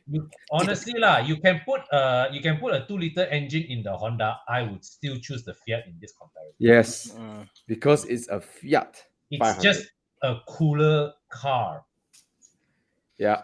But the car got no power. You know, when the highway go incline a bit, at gear 5, right, I'm losing speed. Oh, okay. Okay. We have, of course, the JDM champion here. Yeah. But how are we doing with the votes? Chiang? Let's see. Jom. Jom. Yes. Fiat, look. Fiat wins lah. Okay, the S660 is also nice. Wow, S660 not bad all. Okay. Which one got okay? This is I know most people watch the show are adults anyways, but which one got better sex appeal? Oh, It's I think Honda lah.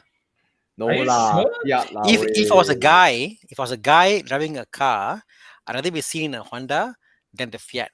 But a girl having a Fiat, I think looks sexy and look pretty. No, bro. If a guy in a Fiat 500, Fiat 500 I is can more imagine. approachable. It's I can imagine the approachable. guy in the Fiat 500, long hair, ponytail, tie his hair up, driving it. Like, oh, sorry, sorry.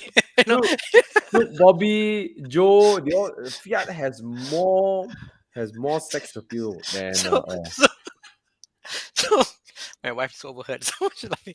Yeah, but yeah, for me, I think the Honda get away. See, Honda get away at the age ma exactly, bro. I've seen people, like some girls say, Honda, wow, looks like sports car, Honda. no, what the Just hell. Exactly.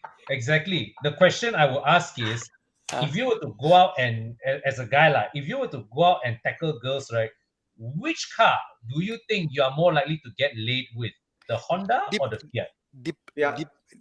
Monica below. yes. Okay, done deal. All right. Okay. All of you vote Monica Honda. Below to get my You attention, be ashamed man. of yourself. Fiat 500. I love the Fiat lah. I really wish it was in a price right that is attainable in Malaysia. Ah, Yeah. I really wish so. Drive is so charming. The way it drives is so charming. Okay lah. Oh. It drives like a. It's like a. But Fiat 500 is like a Axia in Europe lah. You know. Honestly, But honestly, myself, I would go for something left field. I will get the Fiat because it's just different. Get the eyeball, for all that purposes. For me, is the Yeah. okay lah. Honestly, right, you look at the Fiat, right? I don't care if the Honda drives 10 times better. I'll Yes. pick the Fiat. Your Fiat is no slouch. Okay, it's quite fun to drive. It's responsive. But I can't imagine. These cars are the same weight as a Suzuki Swift, about sub 1,000 kilograms, 800 kilograms. The power on this car both is like 60 plus horsepower, 60 plus. So half to half of a Suzuki Swift power, but same weight as a Suzuki Swift. So that is mind blowing to think about that. No power, no power. Okay. All right, we got Fiat 500 winning this race. We have 66 participants on here. Guys, 200 people watching, only 66 people participating. Come, scan the code. Join us. As usual, Bobby is here with an interesting bit of wisdom. Honda cannot go holiday, so Honda one night stand. Fiat can go holiday, long-term relationship. Yes. Makes sense. Okay, done. Let's move on. Okay, round 2. Yes. Wait. Wong Wei Hong say that, right? Fiat looks nice, but if you drive car, people think it's your girlfriend car. Say, hey, the girl come ask you, is this your girlfriend car? Well, do you want to be? Do you want to be your car? No. If the guy answers yes, if the guy answers yes, my girlfriend's car, it's not more desirable. If they say no, the girl say, really, it's your car. Okay. Okay, let's move on. No, I thought I would have responded. Boxster 86. Thana. This is it's my car lah. Yeah, but no, different color, bro. This one brighter yellow. Yeah, are you gonna flash a blue 986 bro, after this? Let me show you my current car. I'll WhatsApp. I'll send this video to Thomas. This is my car lah. I send you the current picture. Just came out. It will be out tomorrow actually. Okay. Chiang, if you can show, it's a different color. Mine's different color definitely. Mine's a pale yellow. Yours is a pastel, almost pastel yellow, right? Pastel yellow. Chiang, if you can show the color. WhatsApp to you already. Yeah. All right. Come. Chiang dapat dah? Got it, Chiang? This yellow is banana yellow. Thana what is sick banana? Mine is pastel yellow. Pastel yellow. See, it's a classic pastel yellow. Hey, your roof is colored one, ah? No, I got a hard top.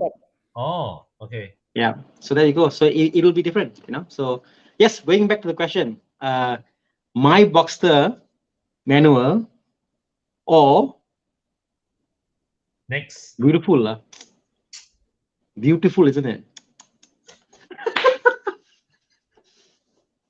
What?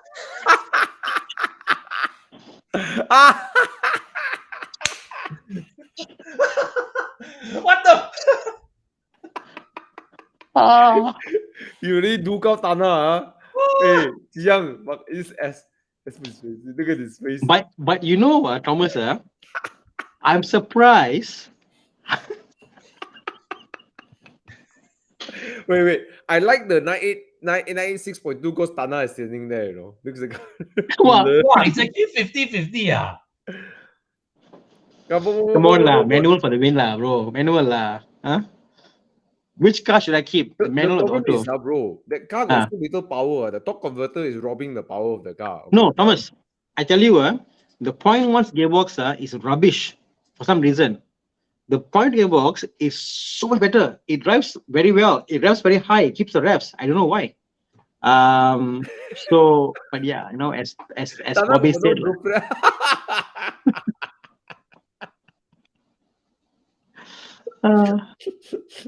hey Bobby, don't do that. Later one day Thana regrettably have to sell his workshop and sell his car, everything. You know what happened? I can't wait. Definitely manual for sure. You know. Manual. I vote for manual. Manual. Manual can play exhaust. Yes. Okay. Let's see. 43 votes. HP.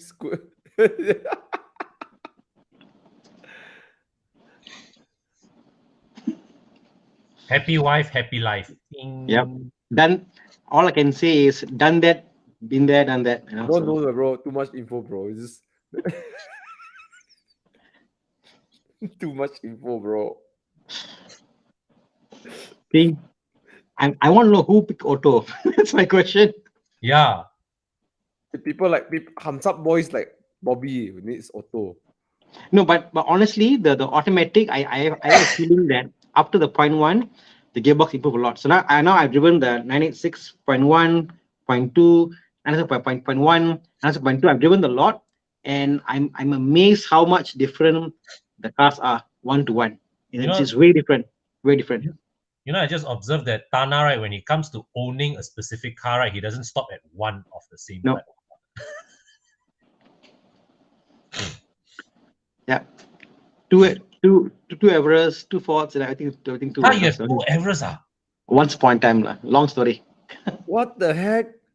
Bro, your garage cannot keep up one, bro. Every week, new car one, bro. New car. So when pardon? When are you getting your second Mondeo? No, I'm selling Mondeo. My Mondeo is up for sale very soon. Nice.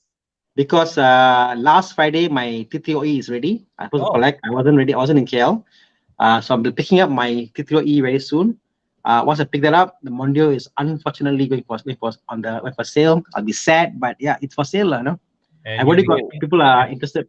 And after you'll be getting a second 330E. No. I think we need a bigger car. Yeah. No, he's letting go of that Mondeo because it's the torque converter and there's no problem. He needs to get the dual clutch Mondeo.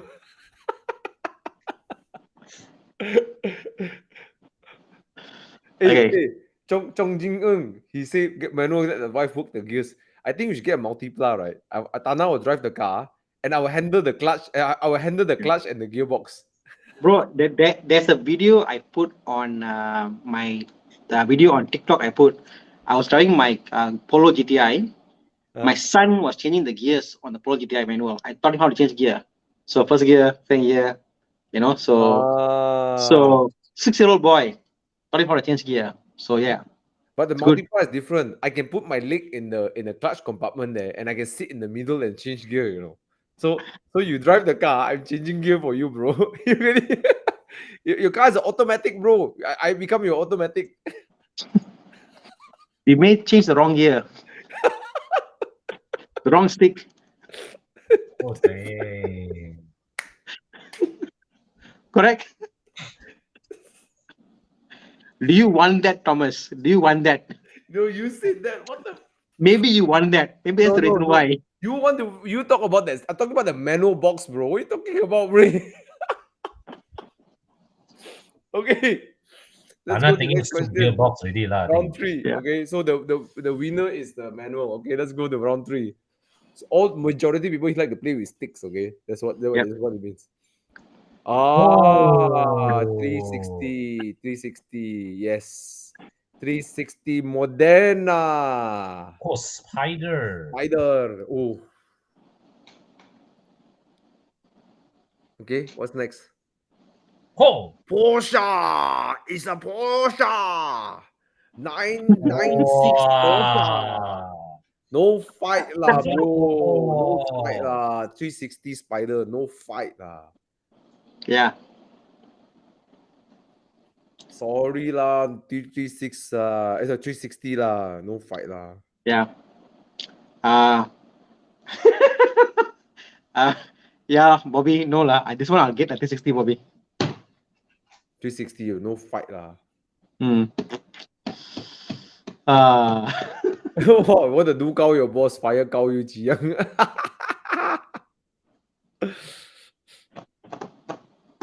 but the 911 got 4 seats. hmm. No lah. The 360 Spider lah. Yeah. Okay lah. I voted for the 911. The 360's exhaust noise, this engine, is so wow. You know, I want to make space in my garage for something really unreasonable. That's the reason why I was getting the Countryman. For me, my girlfriend to share one car for my practical needs. So eventually, one car can be very practical. Maybe it's a 360, like what Alex had. All Maybe right. it's the Alpine A110. Maybe it's a Yeah. maybe it's a 458 or something. I don't know. You know. That's what we are talking about, Thomas. Right. Or maybe it's a E46 3 Series. Nah, not you. That's not you, man. I was like thinking, no way lah. Thomas will sell his M2 for Countryman, but Hey, Ferrari, that makes sense. the Countryman is a great car, bro. What are you talking about? It is. Hey, bro.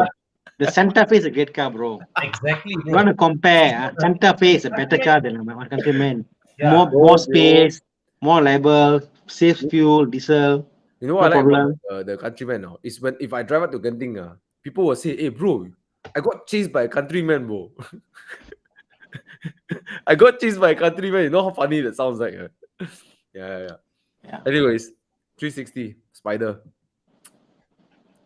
Let's see the results. Oh, man. This is a trouncing. No fight. Even the 996 will not also choose 360. After driving the 360, the 458, although it's nice, right? But the sound, the way the 360 sings, I tell you, it's like you ate. It's like how to say, if you just had a 458 it's nice, all right. But when you drive the 360 after you drive the 458, it's like you just ate dal and you ate curry. You know? I know. I got a better one. It's like you try Durian Kampung, it's nice. Then Musang King. But if you try a Musang King, then Durian Kampung, a bit out. That's the thing. So and it's not about sweetness or not about the speed or the sound ever.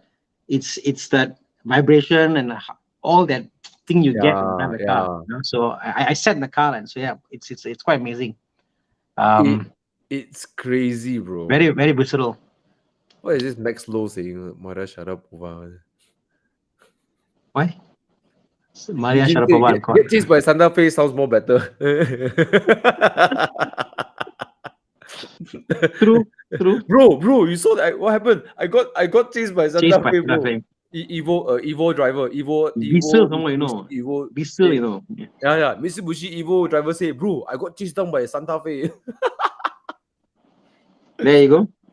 Anyways, I think that's it, right? Dude, where's my car is done. Jiang, great pick. And Ferrari Spider, 360 Spider wins by a landslide. Okay.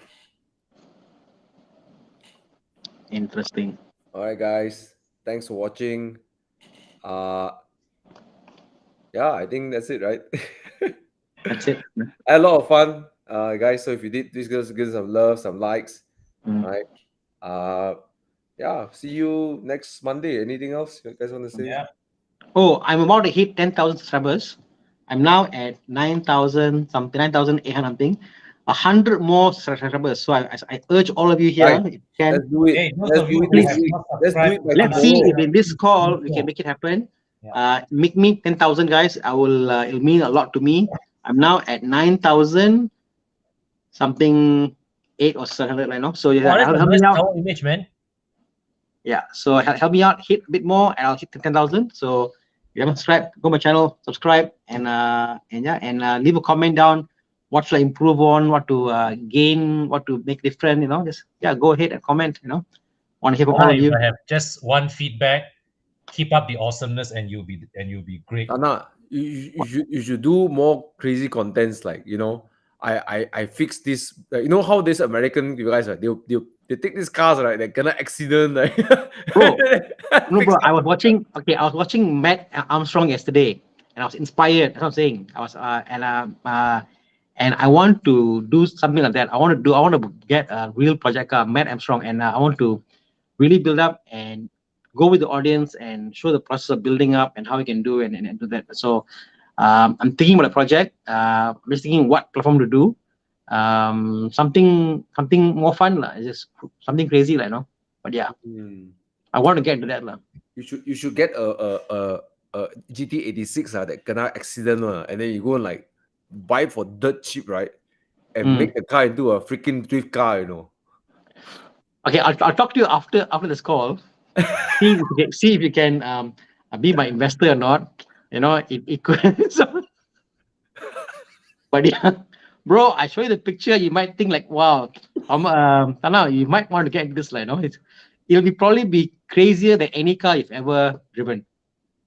Okay, I'm open, man. Show me. I'm serious. I'm hooked. Yeah. Okay. All right. Okay. So follow Horizon as well. Horizon TikTok. Okay. Because HP Tan needs to keep his job now. I'm just kidding. HP Tan wants to keep his KPI. All right. Yeah. See you guys soon. Stay tuned to our channel. Thana has a car coming. I don't know what is it. I'm excited to hear about it as well. Do visit Cons Car Wash. Yep. Evo Club Car Wash. Yeah, that's it. And those who are interested in getting the my M2Com loaded with PPF coating, new brakes, new brake pads from Endless, new brake fluids, blah blah blah, auto foam. Let me know. All right. Cool. Hey Thomas, question. So if the guys were quoting this recon cars like M2 competition, those prices aren't fixed, right? Because it depends on when they bring the car in, the price fluctuations, FX currencies, all that will change, right? But they put a price where they know they can make money lah. Like Hawker Silver is slightly more expensive, but I think 370 is when I think they can make money lah. So they don't mind putting that price. With the exception, if you open up a Moda link and you see that it's importing, it means the car haven't been imported, then the price doesn't fix. When they arrive here already, they more or less confident to give you a price lah. Yeah.